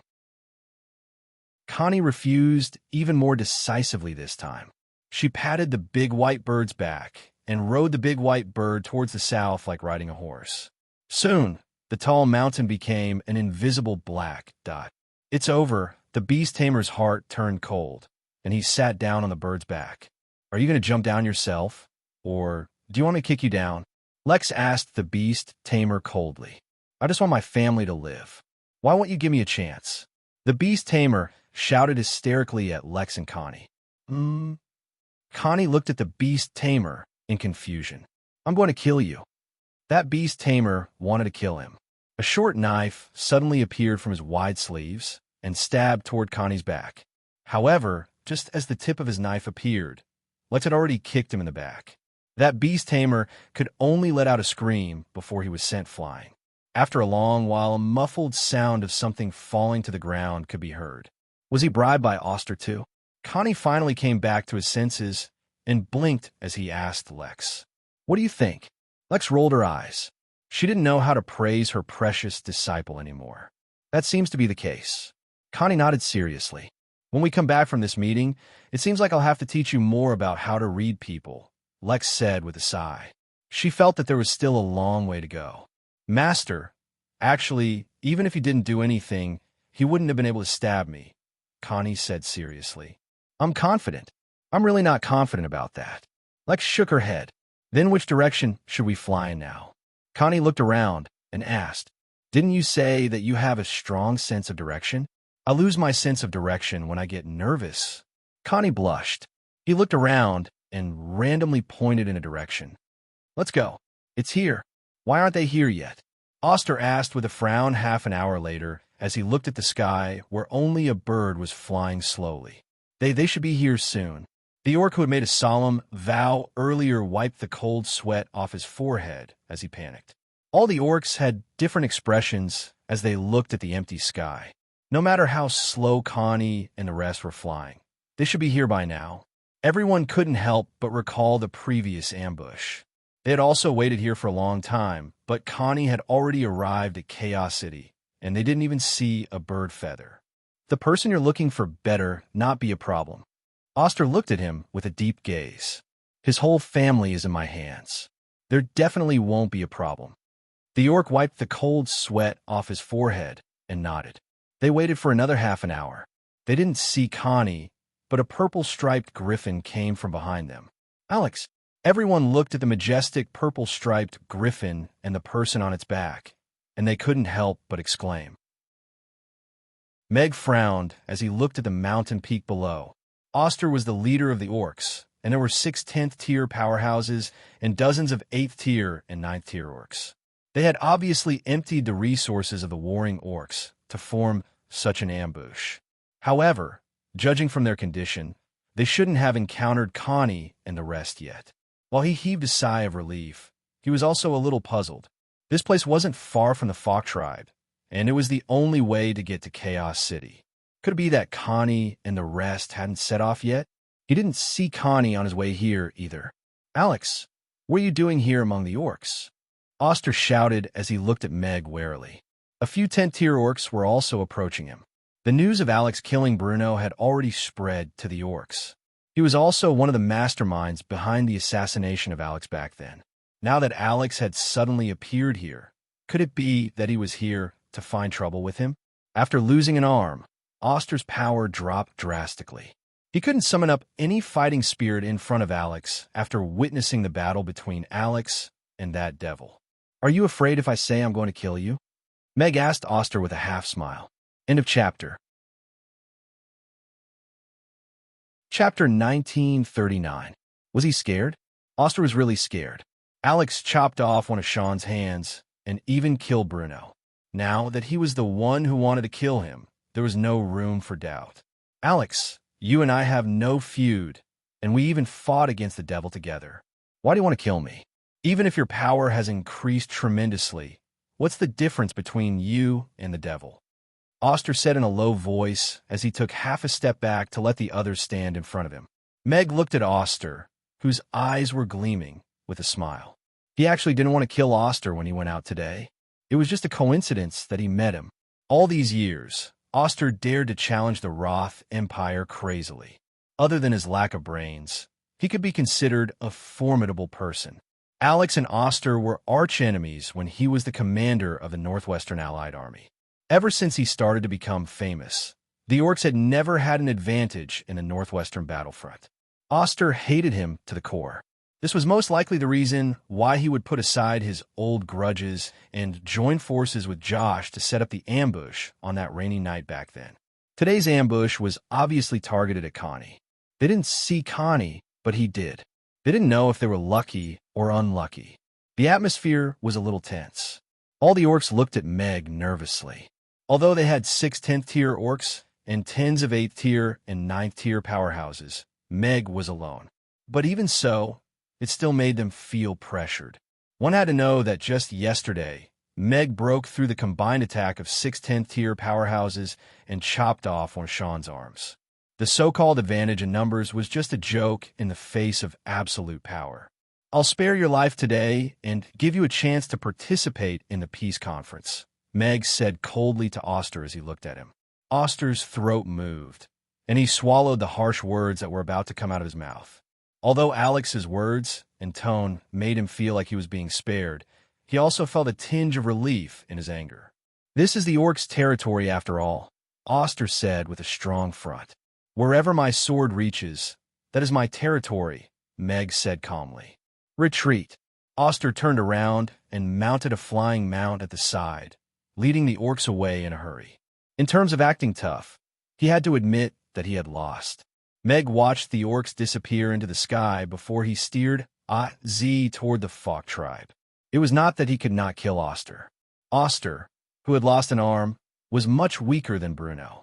He was not a match for his sword. As for the 5 Orcs, although they were also 10th tier, they couldn't compare to Sean's 6 10th tier powerhouses who had undergone joint attack training. As long as he was fast enough, they wouldn't pose much of an obstacle to him. He had other plans for Oster's pig brain. Although they were both war fanatics, the Orcs led by Oster had an irreconcilable conflict with the Roth Empire. Once the war resumed, there would definitely be a battle between the two. In terms of the fact that the enemy of my enemy is my friend, Oster was more valuable alive than dead. As long as Oster was still alive, the Orc tribes along the northwestern border of the Roth Empire would resist the Roth Empire resolutely and stop their expansion. If Oster died, it would be very difficult for another leader like him to appear among the Orcs in a short period of time. Connie wouldn't be able to do it, either. The Orc tribes that were in a state of disunity would be in a very bad situation. Meg circled above the Falk tribe. After making sure he didn't sense Rex's aura, he mumbled with a strange expression. Could it be Connie who was driving the flying mount this time? Oster and the rest had already left, and the danger of the ambush had been resolved. Meg went straight back to Chaos City. Boss, what a coincidence. We just arrived at Chaos City and happened to come to the restaurant for a meal. When Meg reached the restaurant's entrance, Connie came out from the side and looked at Meg excitedly. Where did you guys come from? Meg looked at Connie and Rex behind him with a strange expression. He didn't see them on his way back, just now. We came from the tribe, of course. Furthermore, I was the one who steered the big white bird to Chaos City today. It landed accurately. Isn't it very impressive? Connie said proudly. That is indeed very impressive. Meg nodded. If they had a sense of direction, they wouldn't have lost their way at their doorstep. Thinking of that, Oster and the rest really had it tough. They met such a weirdo, and even the ambush became a random event. If that bird didn't know the way, we would be enjoying the sea breeze on the Demon Islands now, Rex said calmly. Connie blushed and guiltily said, Master, I was the one who gave it directions. Come in. I went out for a while and haven't eaten yet. Meg opened the door with a smile and brought the two of them into the restaurant. Boss, where did you go? Why did you take leave again? Connie asked curiously as she followed him in. I went out to collect ingredients and was thinking about what new product to release. Meg thought that she had also avoided him perfectly. To an assassin, He didn't know if this was considered a superpower. He closed the door and looked at the two of them. What do you want to eat? We still have to go to the city lord's castle for a meeting later. Something simple will do. Connie smiled innocently. Why don't we have 100 mutton skewers and 10 skewers of roasted pig's eyes first? Buddha jumps over the wall. Is it not easy to make now? Rex asked after some thought. Meg glanced at Rex's thick hair.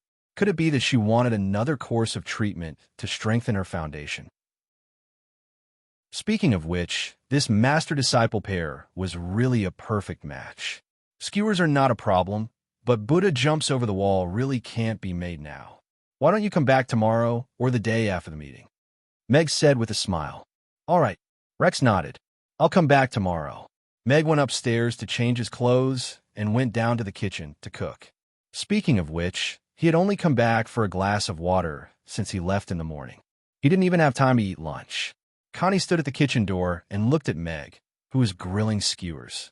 She swallowed her saliva and asked, Boss, do you know that the peace conference is going to be held tomorrow? Yes, I heard about it. Meg nodded. I'm an important member of the conference. Connie patted her chest and said. Meg glanced at her. This little beast-eared girl who was timid and ignorant when he first met her had already developed the aura of a queen who could take charge of her own affairs. Of course, this could only be vaguely felt when she was quiet. Moreover, she had already started to participate in matters that could affect the situation of the entire continent. This change was something that he didn't expect at all. He just picked up a beast-eared girl on the way home. Then you have to do a good job. Meg smiled and passed a handful of freshly grilled mutton skewers to her. Yes, of course I will. Connie took the mutton skewers and bit off a piece of mutton. A sweet and satisfied smile immediately appeared on her face. Chapter 1940. After lunch, Connie and Rex went to the city lord's castle. Meanwhile, Meg went to Hannah's brewery since he had nothing to do in the afternoon. He assisted her in testing the brewing machine and even specially transferred a few people from the textile factory to operate the steam engine. The coal was shoveled into the boiler, and the steam started to move the pistons, which then moved the gears to transmit the motion. All the machines in the brewery came to life instantly.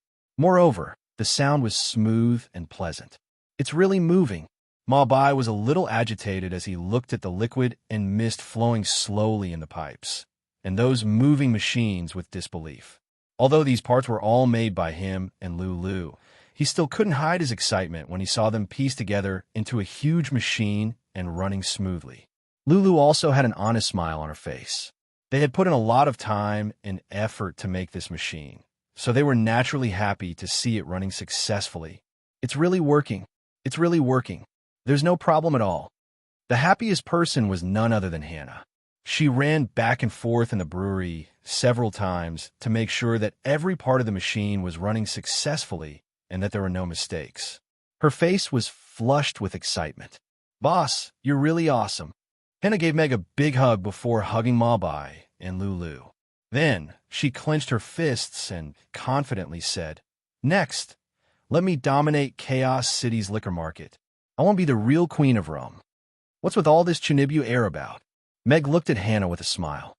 She finally had a brewery that belonged to her in Chaos City again, and the scale and degree of automation were much higher than the small workshop she had previously. He could imagine that the residents of Chaos City would be able to enjoy a discounted price, high quality, and sufficient supply of rum very soon. Meanwhile, the brewing industry in Chaos City would also be facing a downsizing and reshuffling. The machine is running normally. This is developed based on your previous machine. The instructions are here. You can study and learn by yourself. Meg passed a thin manual to Hannah. From today onwards, he would be a qualified investor and would no longer be involved in the brewery's work. All right.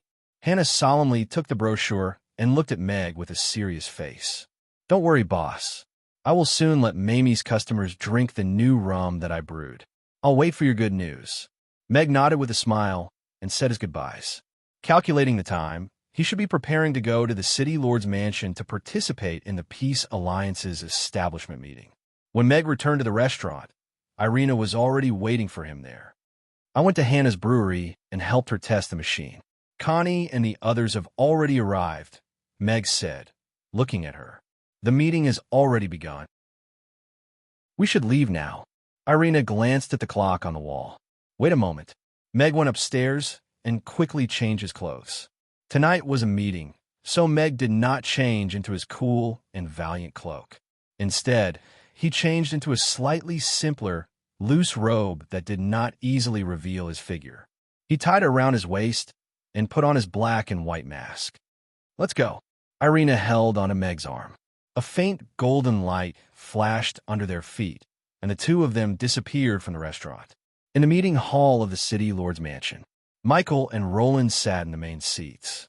The Goblin Chief, Davis, the Dwarf King, Job, the Golden Dragon Chief, Lewis, the Frost Dragon Chief, Douglas, and the Chief of the Fawk Tribe, Connie, were already seated.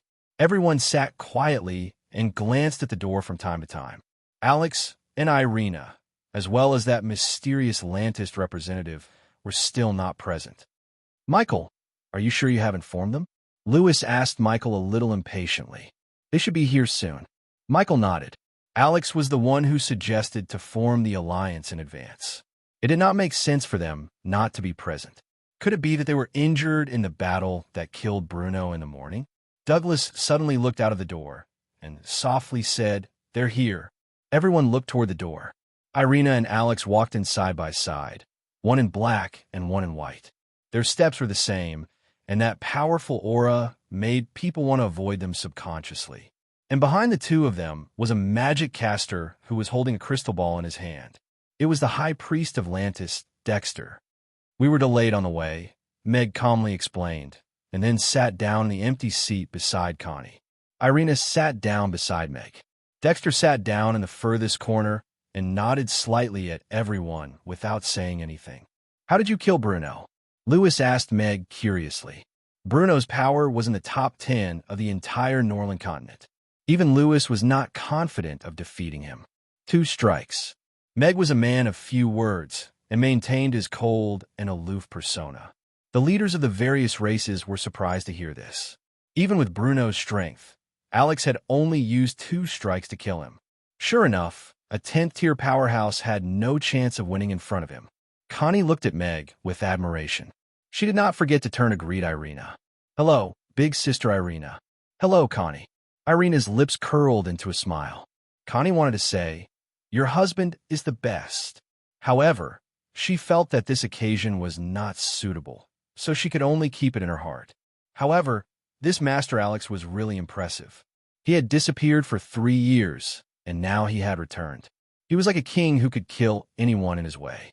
All right, since everyone is here, let's get straight to the point. Let's talk about the Peace Alliance. Michael looked at everyone and loudly said, now that the devils have appeared, we need the cooperation of all races. We need to renew the peace treaty and let the peace continue for another 100 years. Let all races cooperate with each other. That is the only way to deal with the devils. Now, the Roth Empire is trying to overturn the peace treaty and restart the racial war. Once the racial war starts again, the devils may become very powerful. By then, even if all races work together, it will be difficult to subdue them. In order to avoid the tragedy of racial war, all races have reached a broad consensus. Today, we hope to reach a stable and binding alliance, the Peace Alliance. The purpose of the Peace Alliance is to maintain the peace of the Norland continent. We will resolutely resist and defeat all forces and actions that destroy the peace. We will work together to capture the devils and kill them or reseal them. Chapter 1941. This negotiation went very smoothly. Those who could sit here tonight were the races that had already confirmed their stand. The goblins and dwarves were the ones with vested interests. The goblins relied on the minerals that were produced endlessly in the underground cavern to make a fortune. They traded with the Norland continent and accumulated a lot of wealth in a short 100 years. The dwarves had become respected craftsmen instead of tool men who relied on the strong races. They had also made great progress by relying on their forging and construction skills. Connie should be considered a lover of peace. The little girl actually didn't have many thoughts.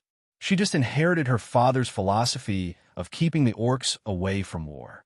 The consideration of the two giants of the giant dragons was more based on the existence of the Great Old One. This was also the only existence that could threaten the giant dragons. After the battle at the Thunderstorm Mountains, the giant dragons had reached a consensus that the devils were extremely dangerous. That was why Lewis and Douglas were allowed to represent them in this peace alliance. As for Chaos City, it was born for peace, so it had a natural mission. Dexter didn't say a word from the beginning to the end. He only made it clear that he would follow Alex's choice when he expressed his stance. This gave Mag a very powerful trump card. Dexter's attitude basically showed Lantis' loyalty to him. Together with Irina, it meant that he already had a force that all the other races had to face seriously. Of course, the fact that this negotiation went so smoothly had something to do with Mag killing Bruno this morning. After the Roth Empire lost the Forest Trolls as a strong ally, it was hard for them to do anything alone. The possibility of them creating a bloodbath on the Norland continent with the power of a nation was greatly reduced. If all the races successfully formed an alliance, they would be able to go against the Roth Empire. This is the specific treaty of the alliance. It states the travel obligations of the members of the Peace Alliance and the benefits they will enjoy in the alliance. Everyone, please take a look. If you have any questions, feel free to raise them, and we will discuss and amend them on the spot. Michael got Dicus to distribute the Treaty of the Alliance to every representative. Everyone looked at the treaty carefully. It was basically what they had discussed previously. It stated the responsibilities of the members of the Alliance very simply. They had to be responsible for peace, maintain the peace of the Norland continent, and eliminate all factors that would affect peace. I represent the 108 orc tribes to agree to this treaty. Connie looked through the treaty carefully, and after confirming with Lex, he was the first to speak. We, the Goblin tribe, have no objections. We can sign it directly. The great elder of the Goblin tribe put down the treaty and nodded. We, the dwarf race, also agree, the dwarf king said in a loud voice. Lewis and Douglas had a short conversation and quickly reached a consensus. They also expressed their willingness to accept the contract. The contract is pretty good. I have no objections. Meg nodded slightly.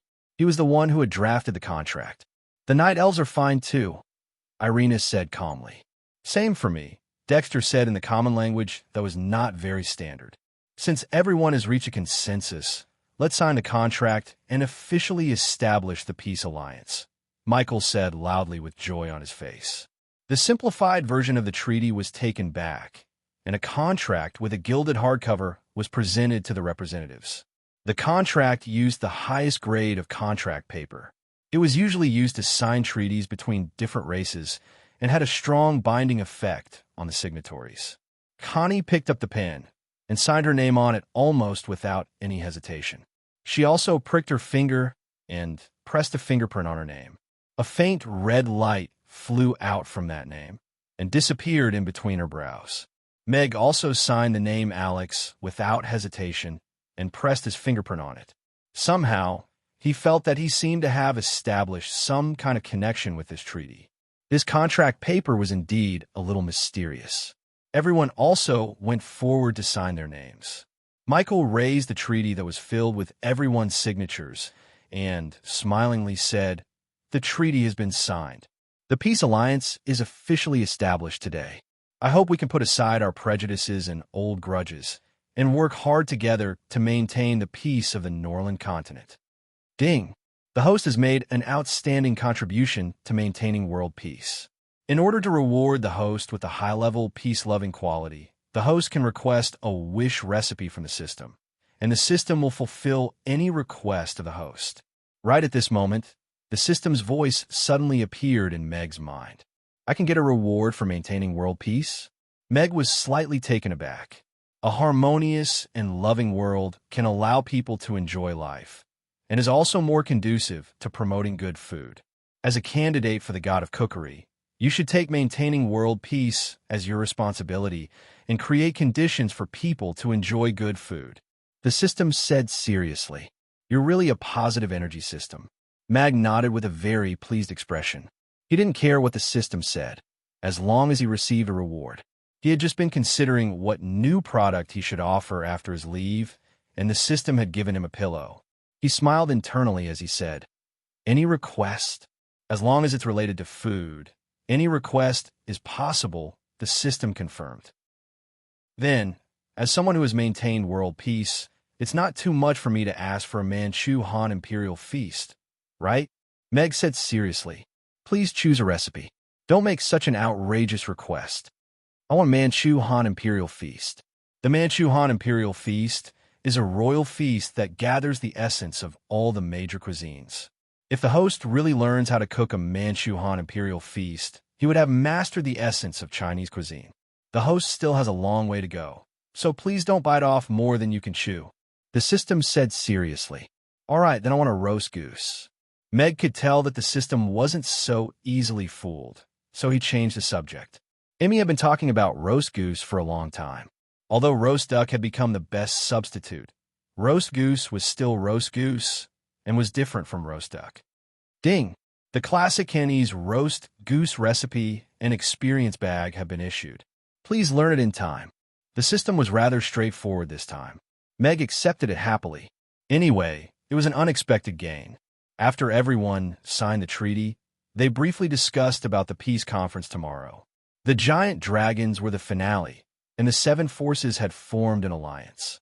No matter how arrogant the Roth Empire was, they wouldn't have the guts to provoke the peace alliance again. In the city, Lord's Manor's garden. Your Highness, Michael has gathered the dwarves, goblins, and others in advance. I'm afraid it's disadvantageous to the Roth Empire, a 10th-tier powerhouse said to Sean. The other powerhouses in the room didn't look too good either. This bunch of cowards only dare to gather together and make use of each other. I'd like to see what they can come up with before the peace conference, Sean said with a cold smile. Chapter 1942. The Wind Forest, Starry Cavern Abode. Helena stood on a platform, and below her stood Sally and the remaining 6 10th-tier powerhouses of the elven race. I'm going to attend this peace conference in person to fight for more benefits for the elven race. Helena looked at everyone and said in a dignified voice, in the past 3 years, the power of the elven race has been declining. I heard that many of our young elves have been bewitched. After I leave, you have to keep an eye on things. Don't let others take advantage of this and cause more trouble. Yes, everyone replied in unison, not daring to look at Helena. During this time, Sally will be managing the forest in my place. If you have any problems, report them to her, and she'll make the decision, Helena continued as she looked down at Sally. Sally also looked at her and nodded slightly. All of the elven powerhouses had different expressions upon hearing this, but they still nodded in agreement. During this period of time, Helena had entrusted Sally with an important task and nurtured her in all aspects. She had already regarded her as her successor. Sally had indeed lived up to her expectations. She had become more and more mature in handling matters, and her power had already broken through to the 8th tier. She had become the most outstanding elven powerhouse of a younger generation after Irina. You can all go now. Sally, stay, Helena said in an indifferent voice. All of the elves quickly left, and only Sally and Helena were left in the massive starry cavern abode. Helena took a step forward and landed lightly in front of Sally. With her back facing her, she said in an indifferent voice, "Do you know why I'm handing the elven race to you? You don't have many choices in the current elven race," Sally said in an equally indifferent voice as she looked at Helena's back. "You're becoming more and more like her." Helena turned around and looked into Sally's eyes as if she was trying to see through her heart. "Isn't this what you want?" Sally didn't avoid her gaze and continued to speak in an indifferent voice. Helena smiled with a hint of self-mockery in her voice.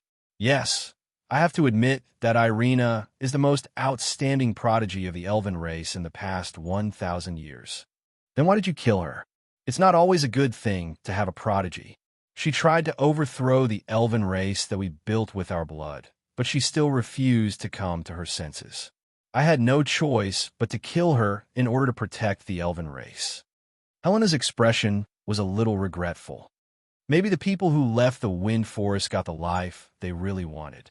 Sally bit her lips and tried to make her tone and choice of words as calm as possible. Huh, that's impossible. There was a hint of disdain and decisiveness in Helena's voice as she said, "This is a cruel world, and their so-called freedom won't be able to provide them with any protection. The elves who are stranded outside will be bullied and toyed with by other races. That's definitely not the life that elves want. But in the Wind Forest, they were bullied and played by their clansmen. Is this the life they want?" Sally asked. "If you want to receive protection, you have to pay a price, and those heroes who have paid should also receive more rewards." Helena's gaze sharpened instantly. She looked at Sally with narrowed eyes and said, "Are you doubting me?" "No, I just want to know. When you, in Her Majesty, led the elves to fight against the invading demons and orcs, did you think about how to distribute the elves who fought with you after you won the battle?" "You were their most trusted high priestess," Sally said in a neither servile nor overbearing manner. "If you continue to have such thoughts, then you're really a terrible princess," Helena said with a frown. Sally looked at her and pursed her lips without saying anything. Helena turned around and solemnly said, "Go back and think about what the elven race would be like without the queen and me." Sally was silent for a while before she turned and left. After a long time, a sigh came from the starry cave. Rodu, the palace's meeting hall, was still brightly lit. Chaos City has already formed an alliance with the dwarves, goblins, giant dragons, orcs, and other races. Alex, Irina, and that mysterious Lantist are also involved. I'm afraid we won't be able to squeeze anything out of them when we go to Chaos City this time," Andre said to his confidants with a dark expression. All the officials also looked very solemn. Originally, with the Roth Empire's current power, together with the forest trolls, they would be invincible on the Norland continent, one in the north and one in the south. But now that Bruno was dead, the forest trolls' line was completely broken. And the news that came back today was that the king of the dwarves, the chief of the goblins, and the rest had arrived at Chaos City in advance, and were having a secret meeting. Although the Roth Empire was powerful, it wasn't powerful enough to dominate the Norland continent. The alliance of a few weak races was already a headache. With the addition of the giant dragons, Alex and Irina, the duo, it was even more unbearable. At this moment, they couldn't help but think that if Alex didn't betray the Roth Empire, and instead became the Roth Empire's military commander, the ones who would be trembling now would be the other races. "Your Majesty, Alex is a human, after all, and has been the commander of our Northwestern Allied Army for many years. Can we persuade him to submit to our Roth Empire again with reason and emotion?" An official said. "Fool, Count, have you forgotten that Alex has consecutively hurt the second prince and the first prince? How can such a strange person submit to the Empire again? Even if he really agrees to return, we have to be careful of his true intentions." "It's tantamount to inviting a wolf into the house," a general said loudly. The ministers began to argue with each other about whether or not to enlist Alex. Josh sat at the side quietly. "All right," Andre interrupted their argument with a frown. They were arguing about useless things. He turned to look at Josh. "Josh, what do you think?"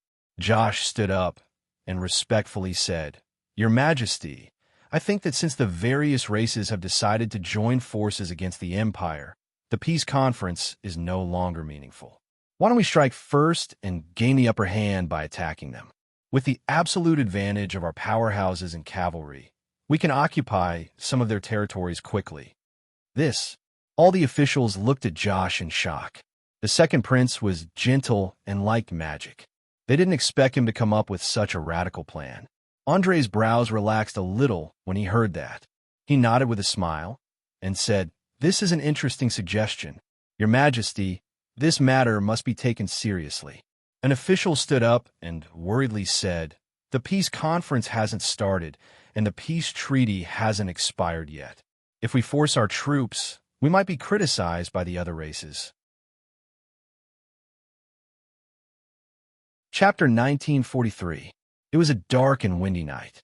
Tens of thousands of cavalrymen were gathering at the northwestern border of the Roth Empire. Recently, the Orc tribe's invasion had been decreasing, but the number of cavalrymen deployed for various places had been increasing silently. Those who had been at the border for some time knew that the northwestern border was going to change. Over the years, the various military regions had been rotating in the northwestern military region. They had relied on the constant battles with the Orcs to train their combat power, and had always maintained a balance of numbers. However, recently, the elites from various armies had been sent to the northwestern military region continuously, but the original garrison troops had not left. This made people start to have other thoughts. These years, the Orcs had been harassing the Roth Empire's borders, and many villages had been raided. Furthermore, after many years of fighting, both sides had suffered injuries and deaths. The hatred had accumulated, and all the soldiers had a fire in their hearts. If they had the chance, they wouldn't mind charging into the Orcs with their swords and horses. Now, they only lacked an order from Rodu, and they could cross the mountains in front of them, charge into the Twilight Forest, and make that fertile land and vast forest part of the Roth Empire's territory. At the southern border of the Roth Empire, the number of border troops had also been increasing gradually recently.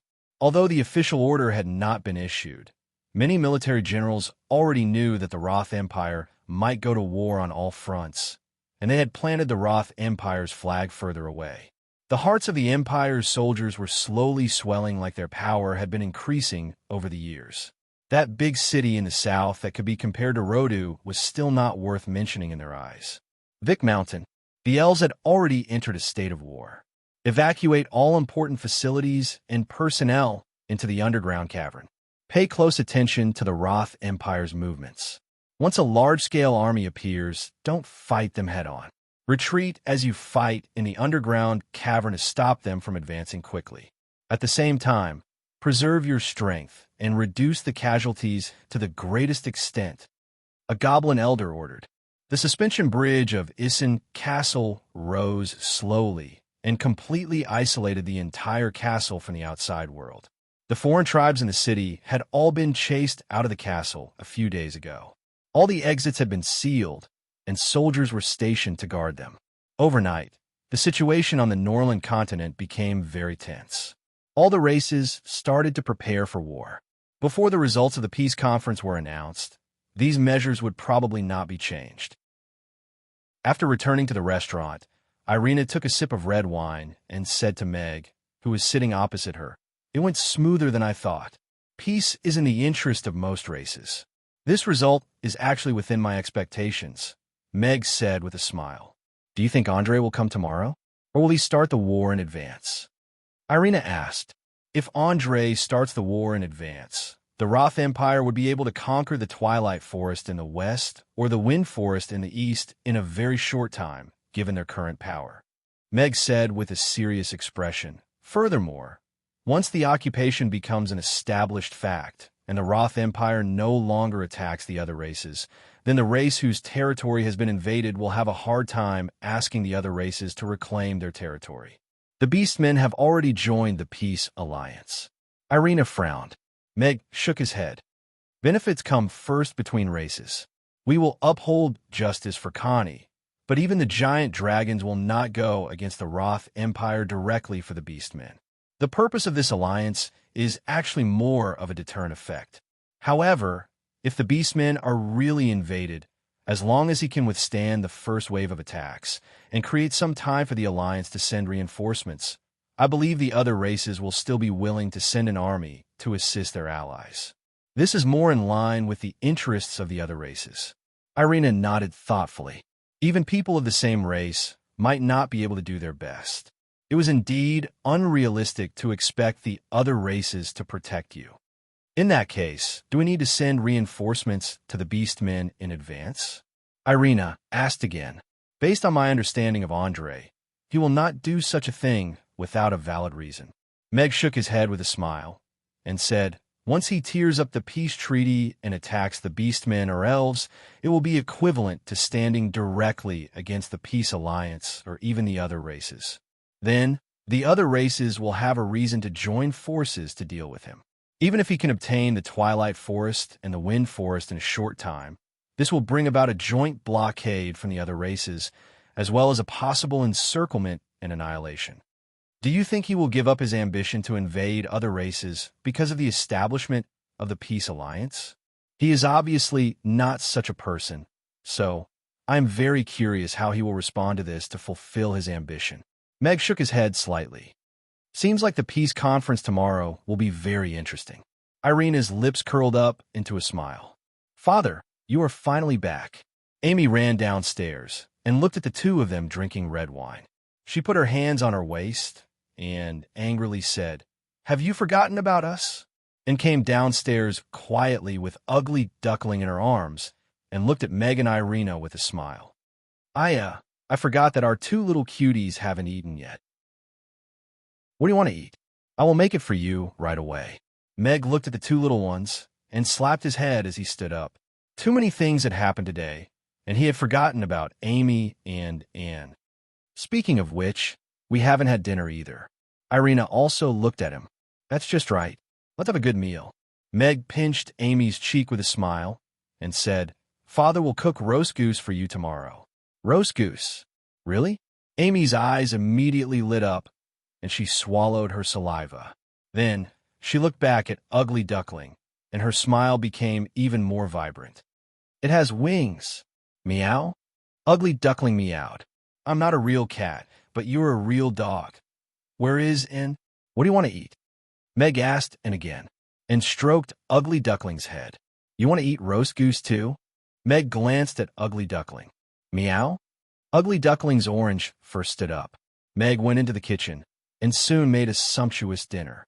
When the last dish, spicy crayfish, was served, everyone started to eat. Father, will the restaurant be open tomorrow?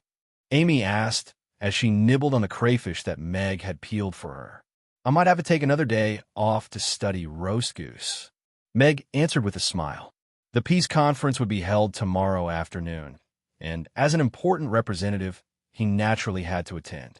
With roast goose in hand, he naturally wasn't afraid that the customers would scold him afterward. Okay. I love roast goose the most. Amy nodded. Every time she passed by the roast goose restaurant, she couldn't move her feet. Although her father's roast duck was super delicious, she still wanted to try the real roast goose. Chapter 1944. On the eve of the peace conference, Chaos City was very peaceful and peaceful. However, messenger pigeons flew out of the city from time to time, indicating that not everyone could sleep peacefully. Normal people might treat this day as a festival, but to Chaos City, this was an annual event. As Chaos City was established on this day, many children were looking forward to the festival tomorrow. Apart from the rulers of the various races, some well-informed merchants were also finding it difficult to sleep. At the Buffett Manor, standing behind Ian, who was fishing under the moonlight, the Hill wore a worried expression as she said, I wonder what the outcome of tomorrow's peace conference will be. With Alex's efforts, the Peace Alliance has already been established. Even if Andre's ambitions don't die, it'll be very difficult for him to create any more waves, Ian said calmly. You said that Andre is a calm lunatic, and he could do anything. The Hill's brows were still tightly furrowed, but he never does anything stupid. This is also the reason why he can make the Roth Empire become more powerful. Ian smiled and said, if he were a businessman, he would also be a very successful businessman. The Hill was deep in thought. Actually, everyone should thank Alex. He is a true warrior. He is both brave and smart.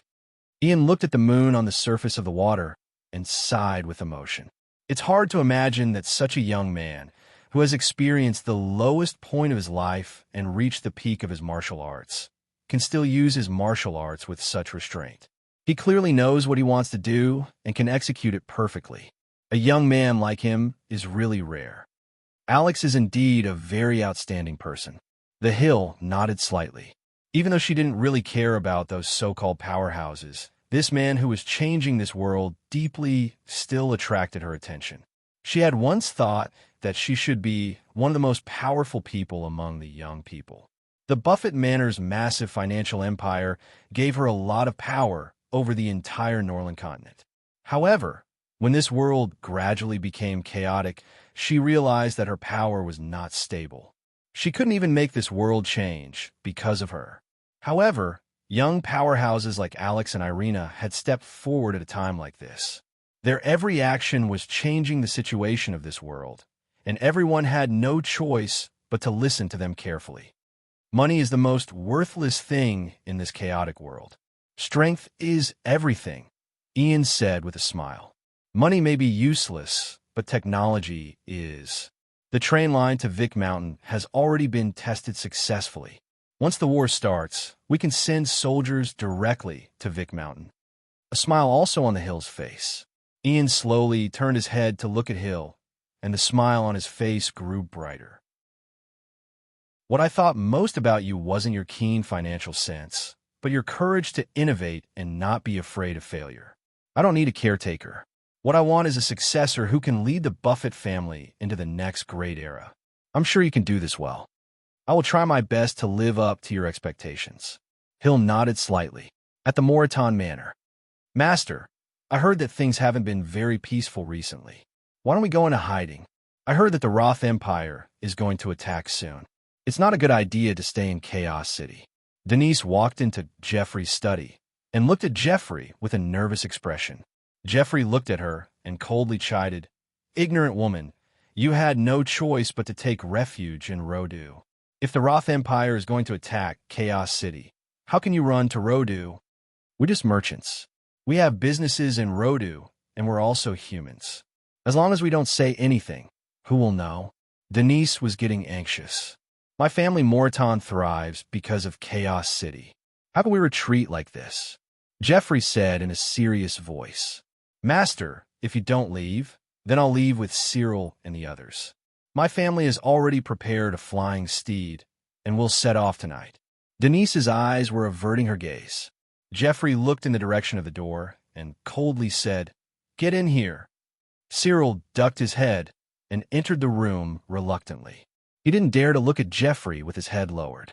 Instead, he hid behind Denise and softly said, "Father, come with us. We'll take all of our family assets with us, and we'll be able to enjoy ourselves in Rodu. Perhaps we'll be able to live even better than in Chaos City." "You bastard." Jeffrey smashed the cup beside Cyril's feet.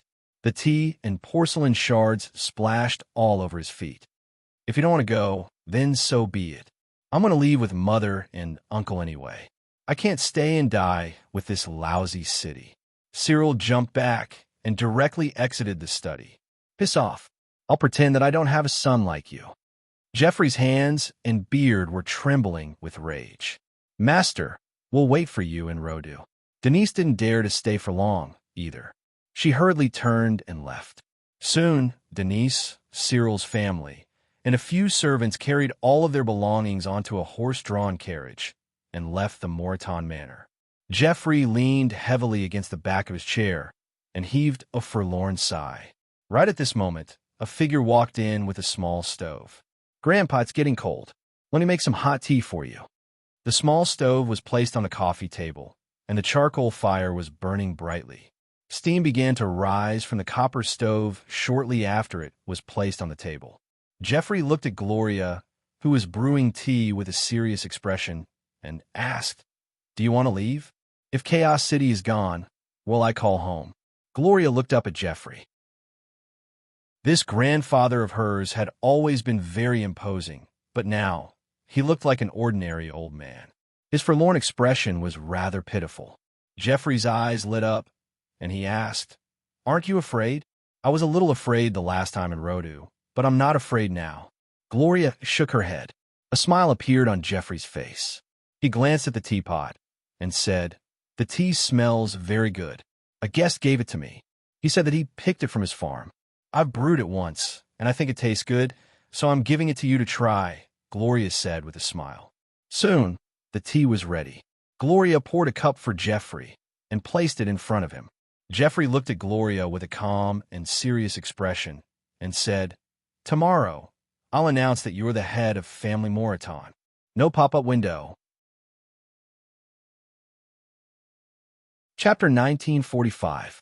People like Mr. Mac are usually called arsonists. They only light the fire but they're not responsible for putting it out every time. Shouldn't it be the dream of 900 million girls? I used to think that potential could solve all problems. Until I met Mr. Mac, I realized that being rich doesn't mean you can eat well. It all depends on the mood of the boss. The next morning, the customers saw the new notice hanging on the door, and they couldn't stay calm. That's good. At least we can eat the new product tomorrow. I'm looking forward to it. As expected, Mr. Mac's talent is enough to make the girls find excuses for him.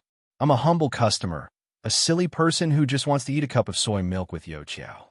Meg stood in front of the floor-to-ceiling window and looked at the customers who left in disappointment.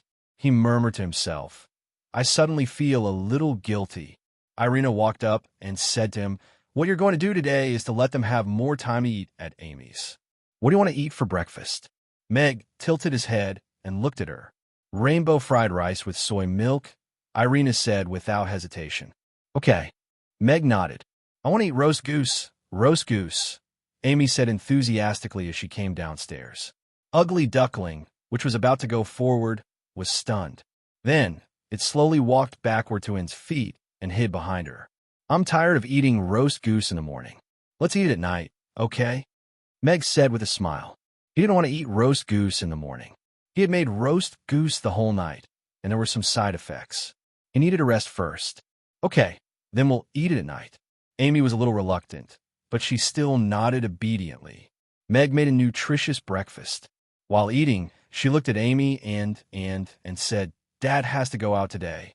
Amy and, do you want to go to the magic potion shop next door to play with Sister Cece, or go to the ice cream shop to play with your sisters? I want to go to the ice cream shop. I have an appointment with Miss Anna to play together, Xiaomi said without hesitation, and gestured with her hands and said, I'll go to the magic potion shop first and learn magic from Sister Cece. Okay, then little me will go to the ice cream shop to play with Anna, and we'll go to the magic potion shop to learn magic. Meg nodded, fully respecting the children's choice. Mag was going to participate in the peace talks today. This was an important meeting that would affect the situation of the Norland continent, and even decide the future of the Norland continent. In comparison, even making money seemed less important. Ding! The peace conference has triggered a hidden mission. A peaceful environment is conducive to the spread of good food. Host, please try your best to influence the conference and strive to maintain peace on the Norland continent. According to your influence on the conference, you will receive different rewards. Right at this moment, the system's voice suddenly sounded in Meg's mind. What are the rewards? Meg raised his eyebrows. According to the difficulty of the mission, the rewards for this mission will be beyond your imagination. Host, please work hard to complete the mission. Aren't you a hooligan? What's the use of giving me a pie? Meg pursed his lips. If you give me the ability to flatten people, I can make Andre hide in the palace's bunker and not dare to come out. Host, please recognize the truth. This system is just a gourmet system. Although I'm a little more well-rounded and outstanding, you can't just ask me to flatten people. That's not harmonious enough, and it's easy to be flattened. Come on, I've never seen a system get kicked out of the group chat every day. How embarrassing, Meg teased. Nonsense. That's because I kicked them out myself. I'm a lofty person, and I don't want to associate myself with them. You have no idea how two-faced that harmonious system is. It shares all of the things it flattened in the group chat every day. TSK, that big sister. If it weren't for the fact that I was kicked out of the group chat. Tui, if it weren't for the fact that I kicked out of the group chat on my own accord, I would have definitely been flattened by now. Can I talk to you through one of them? Chill. That guy is everywhere. In the end, Meg wasn't able to get any information about the rewards from the system. However, he was able to confirm one thing. The system really did have a group chat, and there were many different systems in it. This guy had definitely been kicked out of the group chat before. Let's go. Amy and finished their breakfast before holding hands and walking out the door. Ugly Duckling hopped into Amy's arms and snuggled up comfortably. Soon it began to purr. Snare sent me a secret letter 2 days ago. The flames of freedom have already blossomed all over the Wind Forest. They've decided to take advantage of Helena's departure from the Wind Forest to seize control of the forest, Irina said as she looked at Meg. Meg thought for a moment before shaking his head. That's going to be very difficult. There are more high-grade elves joining the fray this time. Meg shook his head and said, however, they've lost their base of support, and there aren't enough elves who have chosen to side with the night elves. Trying to seize control of the wind forest is nothing more than a pipe dream. It's more likely that Helena will take advantage of this opportunity to ferret out all of the sparks hidden in the forest before snuffing them out in one fell swoop. Irina fell silent for a moment with a contemplative look on her face. She then looked at Meg and said, according to the book you gave me, there are bound to be sacrifices and bloodshed in revolutions. Blood can indeed evoke the bloodlust in people, but useless sacrifices are not conducive to liberating the wind forest. After losing this core group of elves, it will be even more difficult for them to infiltrate the wind forest again. Meg shook his head. Irina's brows furrowed slightly, and she nodded as she said, then I'll write him a letter. The annual peace conference was the founding day of Chaos City, and it was also the most important and lively festival in Chaos City. The City Lord's castle had already started decorating the streets in advance. Everyone was dressed in their best attire, and they were out on the streets. The lively shops and the shouts of hawkers on both sides of the streets were filled with liveliness and vitality. The ordinary people didn't seem to realize that this year's peace conference was different from the usual ones. As it was the most important day of the year and the longest holiday, people only wanted to shop and eat with their families and friends, or buy new clothes for themselves and their families. Meanwhile, the Delicacy Conference became the best place for Chaos City's residents to go. There were too many delicacies for the eyes to take in, and one would be able to obtain many delicacies just by walking around. The constant influx of people made the Delicacy Conference, which took up a very large area, very difficult to walk around. Meg stood on the opposite side of the street and took a look from afar. He marveled at how well the Food Association organized this conference. As long as one was capable enough, such a huge flow of people would definitely not bury any delicacies. Selling vegetables is indeed a good business. Meg's gaze landed on the customers lining up in front of the seafood stall. Many of the housewives bought a huge bag of seafood at once, and the elven service staff received unanimous praise for their efficient and friendly service. Chapter 1946. The City Lord's castle was already under martial law, and the surrounding 3 streets were all sealed off in preparation for the peace conference. The representatives of the various races arrived one after another. The elven delegation, led by Helena, was the first to arrive today. The Forest Trolls delegation came right after. After Bruno was killed, they elected a new leader and kept a much lower profile. Oster led all the 10th-tier powerhouses under him to Chaos City. Clearly, he was a little frightened by Alex. The 10 dragon tribes of the giant dragons had all sent representatives to attend the conference. Although Lewis and Douglas had joined the Peace Alliance on behalf of the giant dragons, the 2 of them were not enough to represent the interests of the entire giant dragon tribe in an event like the peace conference. The demons were in a similar situation. After the Abyss demons and Flaming demons got into a war, the internal division became very serious. The warring faction, which originally had the upper hand, also fell into internal strife and did not trust each other. Hence, the 10 demon tribes all sent representatives to attend the conference. There were even some smaller demon tribes that joined forces to elect representatives to attend the conference. The Roth Empire's delegation was the last to arrive. At the same time, it was also the largest delegation. The delegation led by Andre Edward had more than 50 people. Apart from a group of civil officials, there were also 10th-tier powerhouses escorted by the Magus Tower's president, Richard, and the Empire's military's Grand Marshal, Dominic. Andre really cherishes his life. He brought 10 10th-tier powerhouses. Together with the 6 beside Sean, there are 16 of them, Michael said with a smile after hearing the report. Perhaps he wants to show off his muscles. He can casually bring 16 10th-tier powerhouses out as escorts. This is something that no other race can do. Roland shook his head. No matter what, It's a good thing for us that Andre is here to attend the peace conference today. Michael stopped smiling, and his expression became serious. I should go and meet them. This peace conference is destined to not be harmonious. Before Michael could go out, Dicus had already hurried over. When he saw him, he anxiously said, "City Lord, the representatives of the Abyss demons and flaming demons are fighting outside the City Lord's castle. Do you think we should go and stop them? Isn't this a little too ridiculous?" Michael frowned. He did not expect the feud between the two races to be so deep that they could actually fight on the eve of the peace conference. Let's go and take a look. Meg and Irina estimated the time. When they arrived outside the City Lord's castle, they happened to see an intense battle. On one side was an abyss demon riding on a huge boar. On the other side was a flaming demon covered in flames. The wild boar smashed through the stone slabs, and the raging flames melted the stone slabs. The two sides went back and forth in front of the City Lord's mansion, and the fight was very lively. The people who were watching the show were the representatives from the various races who had just arrived. The probability of something like this happening in such an occasion was extremely low.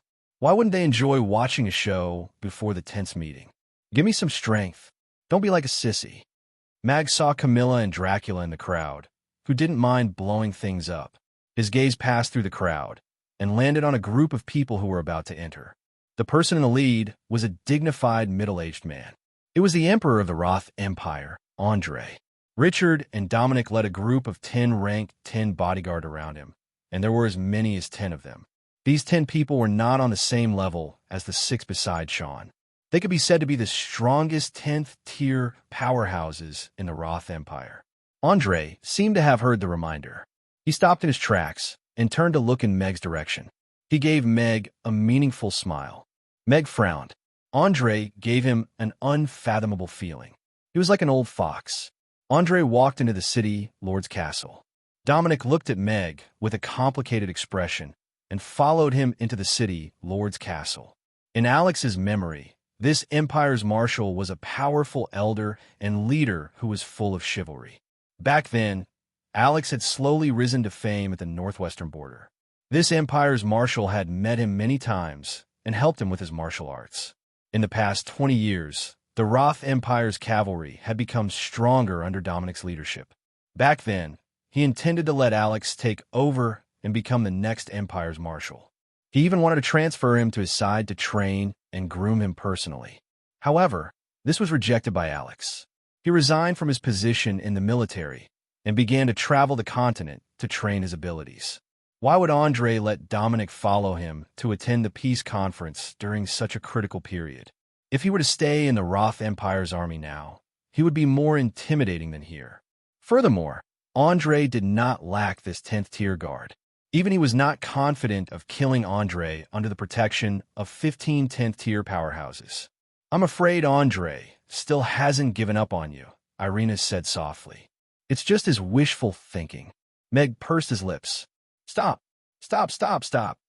At this moment, Michael hurried out of the door and shouted. However, the Abyss Demon and the Flaming Demon, who were in a frenzy, did not take him seriously at all. They were still having fun fighting each other. Michael frowned and drew out a longsword. In the instant that the two separated, he threw the longsword out. Ding! The longsword stood between the two of them, showing off its sharpness. That Abyss Demon and Flaming Demon stopped charging forward almost at the same time and looked at Michael instinctively. Michael looked at the two demons and solemnly said, "The two of you, this is Chaos City. The peace conference is being held here today. If the two of you have any disputes that you need to settle on the spot, please leave Chaos City to settle them yourselves or settle them after the peace conference." Oomph. The two demons looked at each other and snorted indignantly. However, they still stopped and did not continue fighting. Today's peace conference was due to the internal strife among the demons. They had to participate in it to fight for the greatest benefits for their race.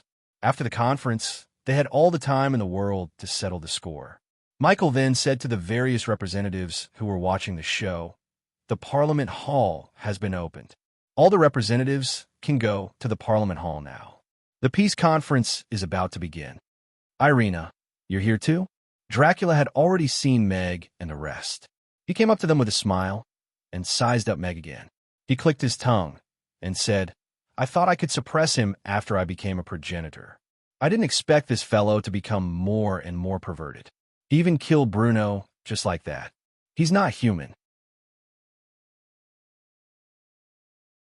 Chapter 1947. Camilla was half a step behind as she looked at Meg curiously. Alex's series of actions during this period could be said to be extremely ostentatious. Be it injuring the two princes of the Roth Empire consecutively or killing Bruno on the eve of the peace conference.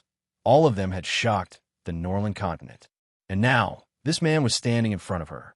Although he was wearing a black and white mask, that calm aura and restrained sharpness that was hard to ignore made people maintain a certain level of vigilance around him. Of course, with his power, her vigilance was useless. That's because you haven't eaten enough grass. Why don't we take this opportunity to talk about the exhibition again? Let's get a VIP room first. These people who came to attend the conference are not short of money. Irina looked at Dracula with a smile. No, not this time. No matter what, I am still the most handsome vampire. I still have some burdens. Dracula shook his head. Definitely next time. Irina didn't force him. Definitely next time. Hello. Camilla greeted Irina. Although they used to eat at the same table for a period of time, she still had a natural fear of Irina and only wanted to keep a distance from her. Why don't the two of you form a competition? The uncle-niece performance will definitely be more entertaining. Irina's eyes lit up. I refuse, Camilla said without hesitation. Eating in private was one thing, but it was too shameful for her to perform eating grass. It was not something she could do. It's time to go in. Meg glanced at the empty city Lord's Castle entrance and reminded her. Let's talk about the exhibition next time. Irina walked in the direction of the city Lord's Castle and curiously asked, what's the attitude of the vampires towards this peace conference? We don't need any territory. What we have now is quite good, Dracula said. It is quite good. Irina nodded. She was quite satisfied with Dracula's answer. Meg also glanced at Dracula in surprise. This guy had thought things through quite thoroughly. In the enormous meeting hall, the circular table was already filled with representatives of various races. Chaos City arranged the seating arrangement of the representatives of the various races.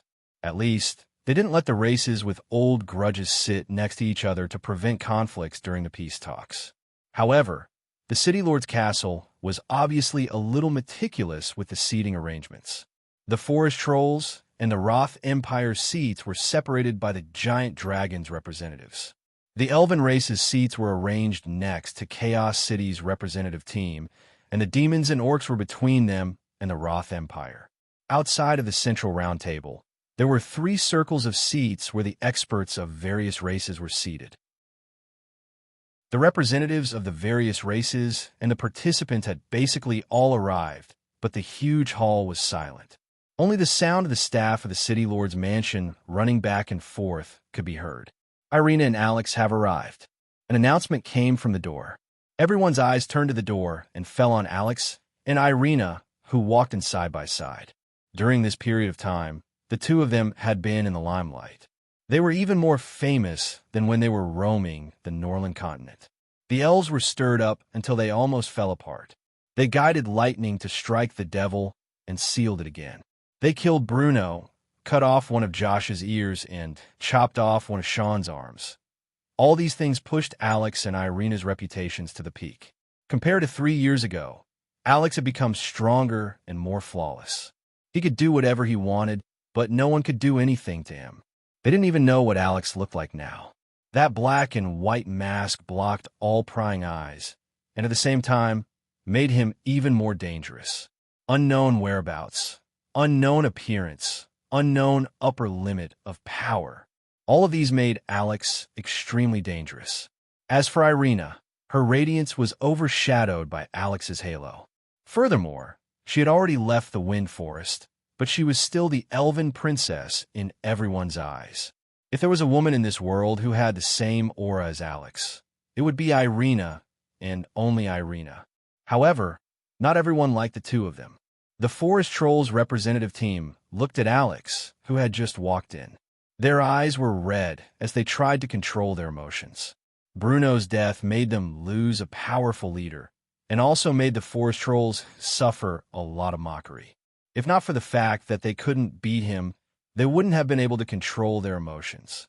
Rex looked at Meg with a gloomy gaze. It was too uncomfortable to look at him, but they couldn't kill him. However, they could only endure it. Helena's expression also became gloomy after the two of them walked in. In just a few months, the elves went from an above-average race to the joke of the Northern continent. It was all thanks to them. Irina had dug out more than half of the Wind Forest Foundation. She was having a headache about how to rebuild it.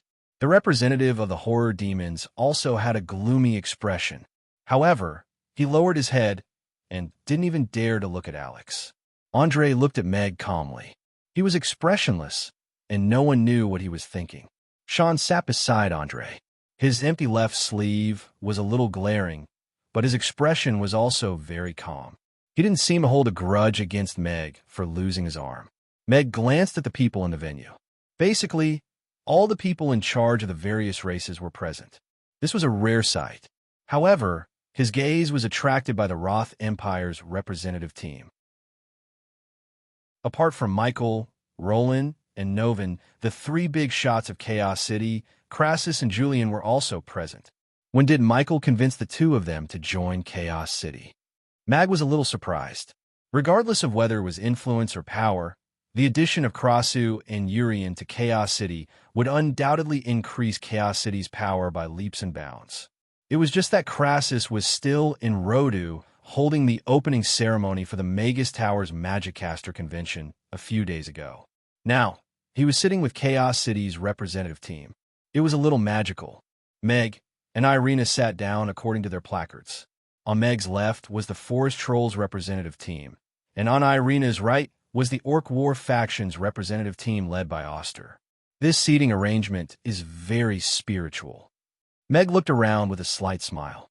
The Forest Trolls representative team and Oster became much more nervous after Meg and Irina sat down. Don't be afraid. I'm not someone who would fight in such an occasion. Meg glanced at the Forest Troll who was secretly swallowing his saliva. You know I love peace. I know. That Forest Troll nodded sullenly. Peek. Chapter 1948. This is your last chance. Believe me, as long as you do as I say, you will get everything you want. Supreme power, invincible power, and Irina, whom you have been longing for. As long as you do as I say, everything will be yours. In the dark and empty hall, Josh sat on the floor with his hair disheveled. His eyes were red, and he pursed his lips without saying a word. Only that seductive voice kept echoing in his mind. You have to know that no matter what the outcome of the peace talks is, you will be a useless pawn. If your father reconciles with Alex, you will be pushed out without hesitation. If the war starts, Sean will be put in an important position, and you will be useless. Are you willing to accept that? I'm the only one who can help you. I'm the only one who's truly on your side. Let go of your laughable ego and accept me wholeheartedly. I'm going to make you the most powerful being on the Northern continent. I'm going to give you the power to crush Alex, and I'm going to unify the entire Northern continent. You're going to become the supreme ruler of this empire. Richard went down south with father. I am alone. How can I control the Roth Empire? Josh said with a hint of fatigue and powerlessness in his voice. If I say you can, you can. I can help you control everyone you want to control and make them obey you completely. The ghostly voice sounded again. We need war. We need more power of resentment. The more power of resentment there is, the more powerful we can become. I can even summon an invincible army of undead knights for you to help you unify the Northern continent. Now, the opportunity is here. Andre has taken away those powerhouses who are difficult to control. Rodu is already an empty city. As long as you agree, this city will belong to you. Undead cavalry. Josh's eyes lit up. You're saying that as long as more people die, more resentment will appear, and I'll become stronger? Yes, you will be stronger than Alex soon, and take revenge for your ear with your own hands. Alex, Josh stood up slowly with a strange smile on his pale face. Then, let's start from the Magus Tower. Night elves in a hidden tree hole. Under the dim candlelight, a dozen masked elves squatted on the ground and looked at the young elf with burning eyes. The conditions aren't ripe yet, and there are still too few of us dark elves. If we act rashly, we'll only incur unnecessary casualties and even destroy the foundation that we've just established. As such, we have to postpone the uprising. We have to continue to infiltrate and recruit more elves into our ranks, Snare said in a hushed voice. But Helena has left the Wind Forest. If we miss this opportunity, we won't have another chance. If we don't seize this opportunity to revolt and occupy the Wind Forest, it will only be more difficult in the future. A young elf turned to Snare with a perplexed expression and said, "The inspection of the night elves in the forest is becoming stricter and stricter. We've only just caught a few night elves a few days ago, and if we continue to drag this out, more of our companions will be captured before being taken down one by one." That's right. They're even offering handsome rewards to those who report them. There are even traitors among our ranks, and that's a huge blow to the morale of our members, another elf chimed in. The atmosphere in the tree hole became a little tense and solemn. They had taken a huge risk by coming here today, and they had come here to discuss the matter of the uprising. However, they didn't think that Snare would inform them that the uprising would be postponed. Snare's brows also furrowed upon hearing everyone's words. He knew all of this very well. In fact, he had attempted to rescue a captured night elf the day before, only to give up because the night elves were too heavily guarded. However, he had received a secret letter from Her Highness this morning. She didn't agree with their uprising and believed that their chances of success were extremely low. This was in line with his judgment. Following the last slave uprising, the elven structure in the Wind Forest had been fractured to a certain extent. The elves who hadn't managed to escape were under extremely strict surveillance, and it was very difficult to infiltrate the elven army. The mid-level elves were the ones who benefited from the uprising, so it was even more difficult to get them to rebel. In order to ensure their safety, they were using a one-way communication system. At present, there were several thousand night elves underground in the Wind Forest, but he didn't know the exact number, nor did he know who the night elves were. Aside from trying to take control of the Wind Forest, their objective was to use their blood to incite more elves to join the uprising. This is Her Highness' opinion. At this stage, it's very difficult for her to appear in the Wind Forest to provide us with any assistance, Snare said. Her Highness! All of the elves fell silent upon hearing this. They were even more convinced by Irina's judgment. Whoosh, whoosh, whoosh. Right at this moment, a sharp whistle suddenly sounded from outside. Snare's expression changed as he hurriedly yelled, "Crap! Someone's here! Retreat according to the plan." All the elves hurriedly got up from the ground before rushing out from behind the tree hole. Remember, be careful and don't expose yourselves. Put the plan on hold for now and wait for the next meeting, Snare cautioned. All of the elves nodded before quickly dispersing. Snare also quickly departed from the scene, but he didn't go too far away. Instead, he squatted down on the branch of a lush tree in the distance and put on his cloak inside out. A faint light lit up, and the color of the cloak gradually merged with the color of the tree trunk, making it difficult to tell that someone was hiding here. Around 3 minutes later, a group of over 100 elven guard arrived at the tree hole under the lead of a middle-aged elf. After inspecting the tree hole, the elven guard let loose a few curses before quickly departing with the rest of the elven guards. Looks like there's already a traitor among us. Snare put down his hat and murmured to himself as he looked on at the departing elven guards. He had changed the location of the gathering 3 times, and the last change was an hour ago. He was the one who had decided on the location, but the traitor had managed to find him so quickly. Thankfully, he had set up Nightingale around the perimeter in advance. Otherwise, all of the core members would have been wiped out. Right at this moment, a cold voice suddenly sounded behind him. "There's a traitor among you, and there's more than one." Snare's hair stood on end as he hurled a string of flying daggers through the air while hurtling back in retreat. A thin water barrier appeared, and the flying daggers were unable to advance any further. Chapter 1949. Snare's expression changed slightly upon seeing that his attack had failed, and he immediately turned to flee. However, water barriers appeared in all three directions, sealing off all avenues of escape. "Don't be nervous, Snare. I'm not here to capture you," the intruder said, and didn't do anything aside from the water barriers. "Then why did Princess Sally stop me?" Snare leaned against a tree trunk as he appraised Sally, who was standing on a thin branch of a tree with a wary expression. The person who had suddenly appeared was none other than Sally, who had been in the limelight recently and had been hailed as the future elven queen of the Wind Forest. Snare naturally kept a respectful distance away from this popular figure of Helena's. He hadn't heard about her persecution of the Night Elves, but he knew that Helena was definitely going to find someone she could control to become the princess of the elven race. Now that she had appeared here and stopped him, he had already given up all hope that he would be able to leave safely. She was too powerful, and he was no match for her. She was able to progress to the 8th tier at such a young age, and even though she was still slightly inferior to the princess, she was still quite a prodigy. Helena had chosen her for a reason. There was no other elf as exceptional as her among the younger generation of the Wind Forest. Sally looked at Snare and said in a calm voice, "I'm here to tell you that Helena left a contingency plan before she left. If you do anything during this period of time, you'll definitely run afoul of Helena's arrangements. I hope you can stay calm." A hint of surprise flashed through Snare's eyes, but he was still appraising Sally with a wary expression.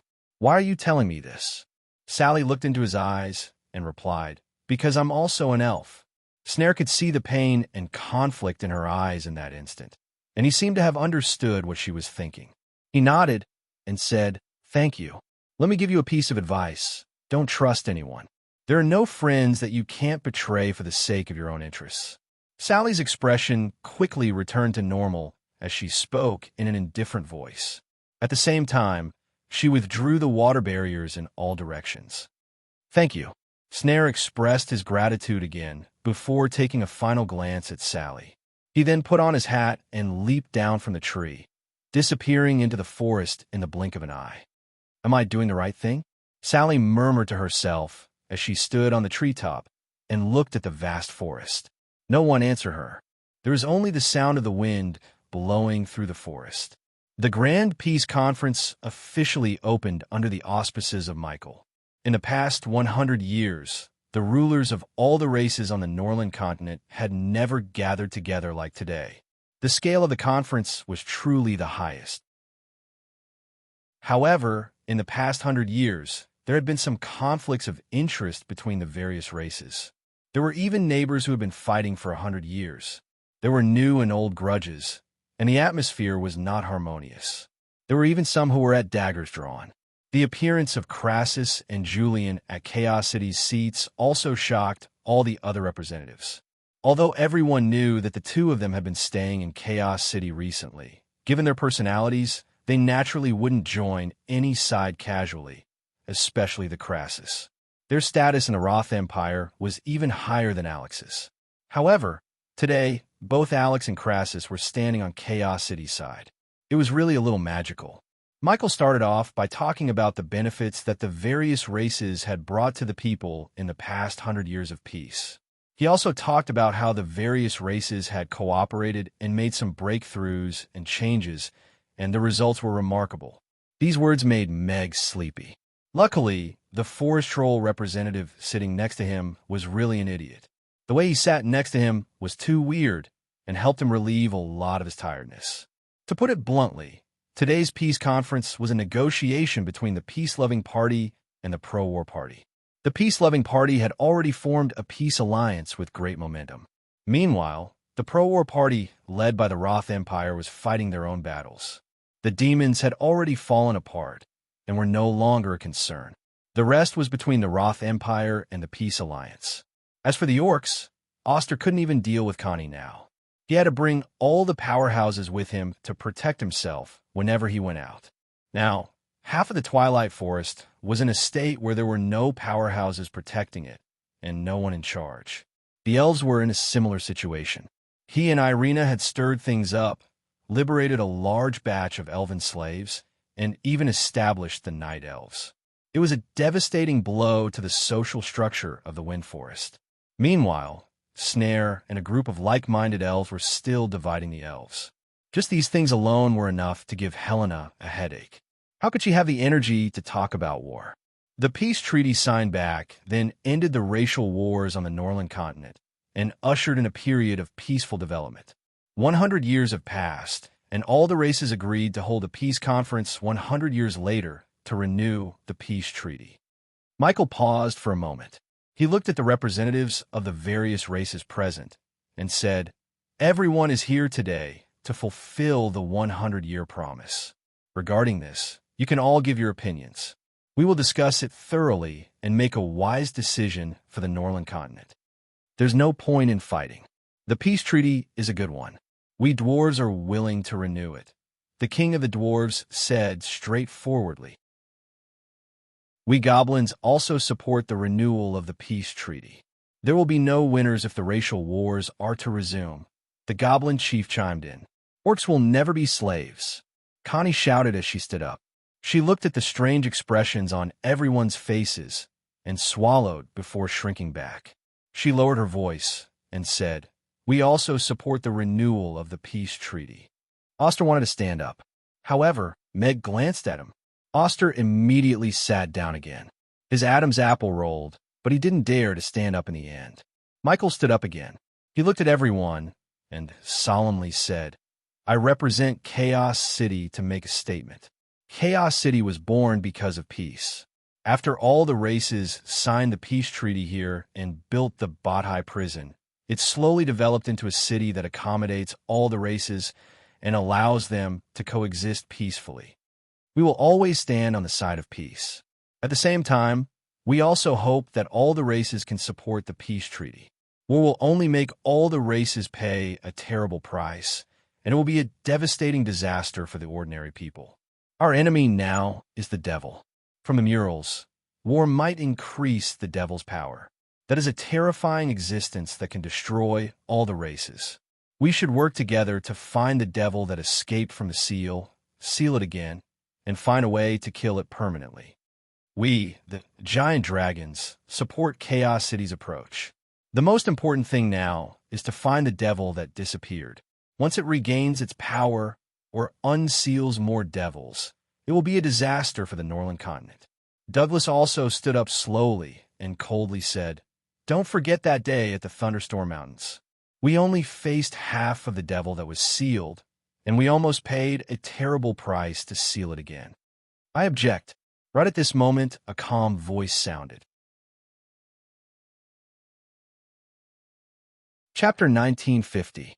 Andre stood up slowly and calmly said to everyone, 100 years have passed, and the Norland continent now is different from before. The peace treaty that was drafted back then is no longer applicable.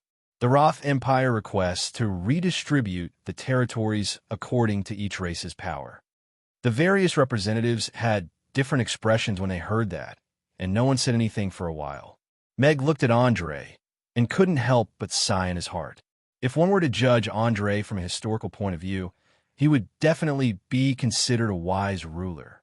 During his 30-odd years on the throne, the Roth Empire was prosperous and its people were at peace. Their national power had increased rapidly, and they had trained their soldiers and trained their horses. They had also nurtured a large number of powerful magic casters. On top of that, he was also an ambitious ruler.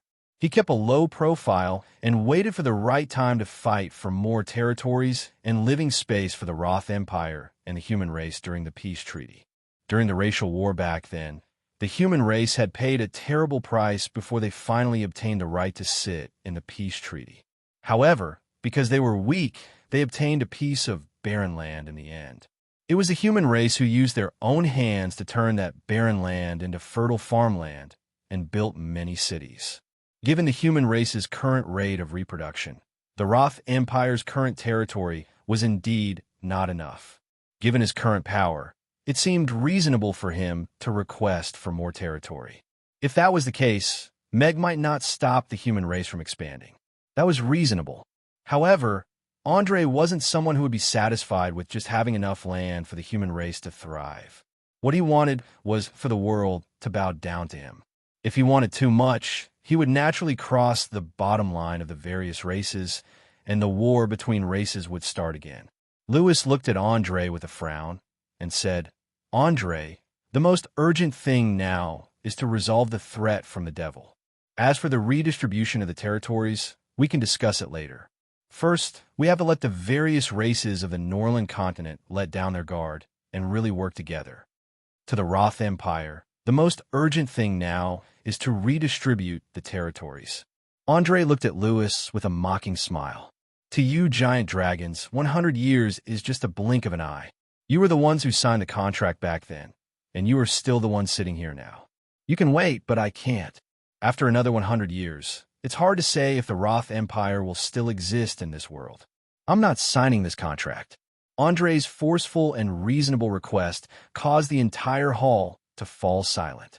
As expected, the older the ginger, the spicier it is. Meg looked at Andre with a serious expression. Lewis was stumped by Andre's words. For a moment, he didn't know how to retort. He was indeed present at the peace conference 100 years ago, and he was also one of the people who drafted the treaty.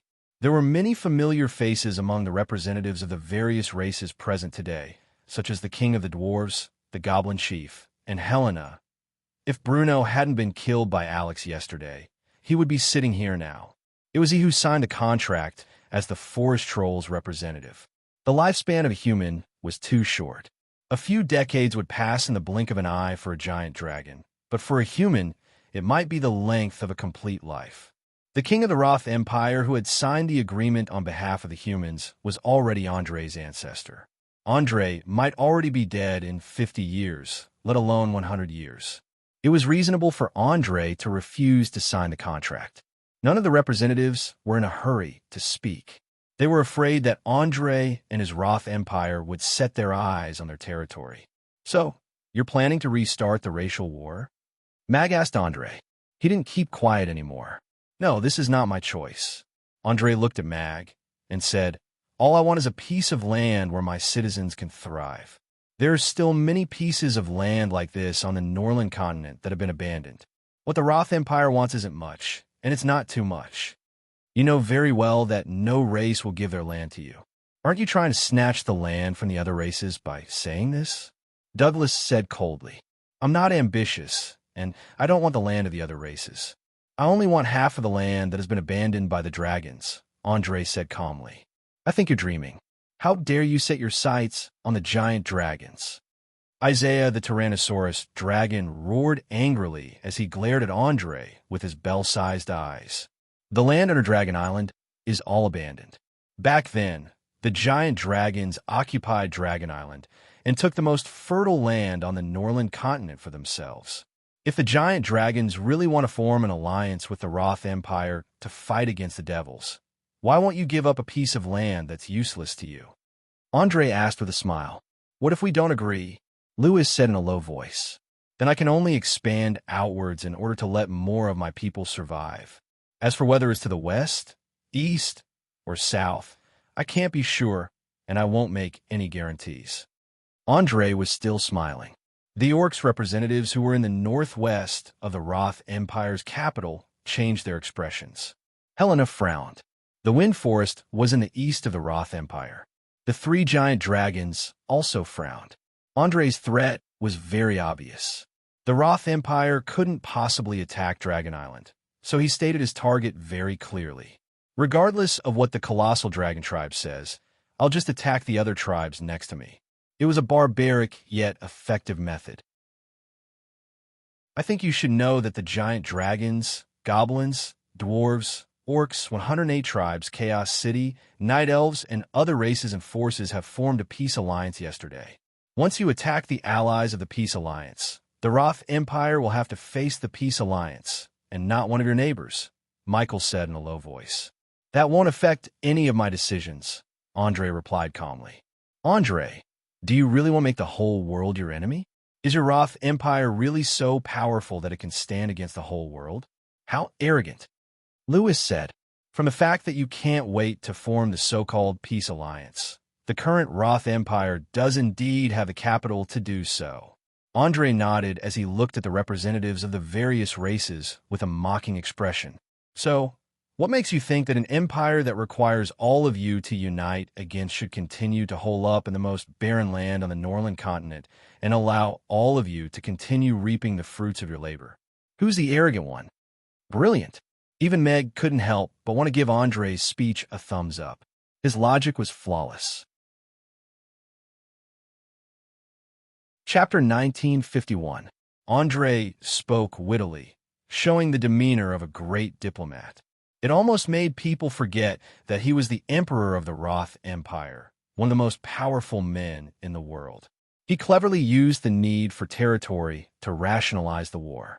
Furthermore, this need was not from his inner desire to expand, but from the citizens of the Roth Empire. It was the urgent need of all humans for survival. Survival was the bottom line for all races. And just like what Andre said, the humans were weak back then and were given the most barren piece of land. 100 years had passed, and the Roth Empire was no longer the weak country it used to be. As a powerful empire that had grown in power, they reasonably requested to expand their territory during the peace conference. Furthermore, he challenged the giant dragons. He wanted the most fertile piece of land on the Norland continent that had been abandoned by the giant dragons. Meg looked at Andre with a slight frown. This wily old fox was super smart. Josh and Sean were not even worth mentioning in front of him. Oster frowned and wanted to say something but stopped. Why? You can't beat the giant dragons, so you're taking out on us orcs? Helena, on the other hand, was looking at Andre with a scrutinizing gaze, as if she was trying to determine if he was telling the truth. Because of Andre's words, the negotiation came to a standstill. The giant dragons would not give up their territory easily, even if it was a piece of land that they looked down on and would not use.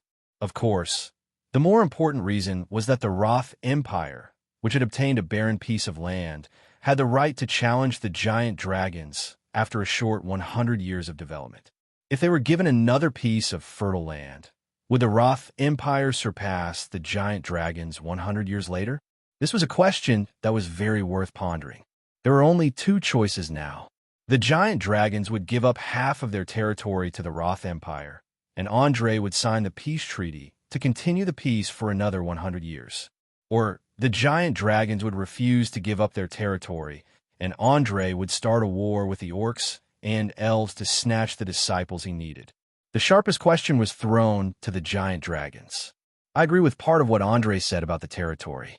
The humans were weak back then, and, according to the division of power, they got the most barren piece of land.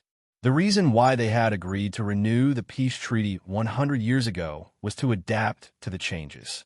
For example, in the past 100 years, the Roth Empire had become a powerful race. Since it was reasonable to divide the territories according to strength back then, 100 years later, when the peace treaty expired, they could divide the territories according to strength again. This way, they could avoid the step of racial wars. As for the vast territory that stretched from Chaos City all the way to the Boundless Sea realm in the south, it was the land that occupied the most land on the Norland continent. It was the land with the richest and most fertile resources.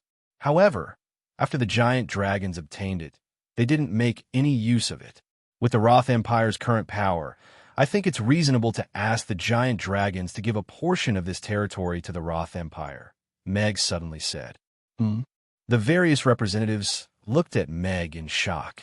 Everyone knew that Alex and Andre had a deep feud. Regardless of whether it was the ambush on that rainy night, or her slicing off one of Josh's ears and one of Sean's arms, she had done things that put the Roth Empire on the spot. Who would have thought that he would stand out now and agree with Andre's suggestion? Lewis and Douglas looked at each other. Both of them wanted to know the reason why Alex had changed his mind at the last minute. Even Andre was looking at Mag with a hint of surprise in his eyes. However, Meg turned to Andre and continued, "The peace alliance is not a verbal alliance. In order to protect the world's peace, we have already signed an alliance treaty. If the Roth Empire attacks any race that joins the peace alliance will attack the Roth Empire." He knew very well that Andre didn't just want the giant dragon's half of the territory. There were indeed many citizens in the Roth Empire who were struggling to survive. They couldn't even feed themselves because they didn't have enough land. Andre obviously saw through Meg's thoughts, and his face gradually darkened. "I will never agree to it. The colossal dragons will never be threatened by anyone," Isaiah shouted. Douglas also said with a cold face, "This concerns the interests of the entire giant dragon tribe. Even the 10 giant dragon tribes can't make a decision so easily. We will discuss this later. This also concerns whether the Roth Empire will sign the peace treaty. Since you want to discuss it, I will wait for you to finish before we continue." Andre didn't give an either. Seeing that the conference was going to enter a stalemate again, Michael stood up and said, "In that case, let's adjourn the meeting for now. We will continue the meeting in an hour." Meg didn't expect the adjournment on the first day of the peace conference to come so quickly. Everyone left, and the representatives of the 10 giant dragon tribes went to the side hall. After leaving the conference room, Irina asked Meg curiously, "Why did you suddenly change your mind and stand on Andre's side?" "I'm not standing on his side. I'm standing on the side of reason." Meg shook his head. "The Roth Empire created a miracle in the Barren Land, but this doesn't mean that they should stay in the Barren Land forever. I don't like the attitude of the other races. Andre wants this world to crawl in front of him. He wants to find a reasonable excuse to mobilize his troops so that he can mobilize his troops for war. This territory belongs to the Roth Empire, and I want to use it to shut Andre's mouth." Irina nodded thoughtfully. Meg's thoughts were deeper than hers. "Master, do you think that fellow will really come and attack us orcs? Should we do some preparation work first?" Connie whispered to Rex with a nervous expression. "I've already made the arrangements," Rex said calmly without any change in his expression. "Master is indeed impressive. However, can we stop him?" Connie was looking forward to it. "No." Rex was rather straightforward. "The wind force can't stop him either." "Then that's great." On the other side, the representatives of the giant dragon tribes were also in a heated debate. "If half of the land can make Andre work with us to deal with the devils together, I think it's worth it," Lewis said. "I think so too. This territory is like a piece of chicken rib to us giant dragons. It's tasteless, but it's a pity to throw it away. No dragon will treat the land as their own territory." Douglas nodded in agreement. "Wouldn't this make us look like a joke to the other races if we cede our territory because of the Roth Empire's threat?" Isaiah complained loudly. "You're tuning in to the Romance Rendezvous YouTube channel. We're so grateful for your support, and don't forget to subscribe to join us on this incredible journey through captivating stories. Your generosity through donations truly makes a world of difference, as it's the primary source of revenue that allows me to expand and enhance this channel for you. Thank you from the bottom of my heart for being a part of this adventure."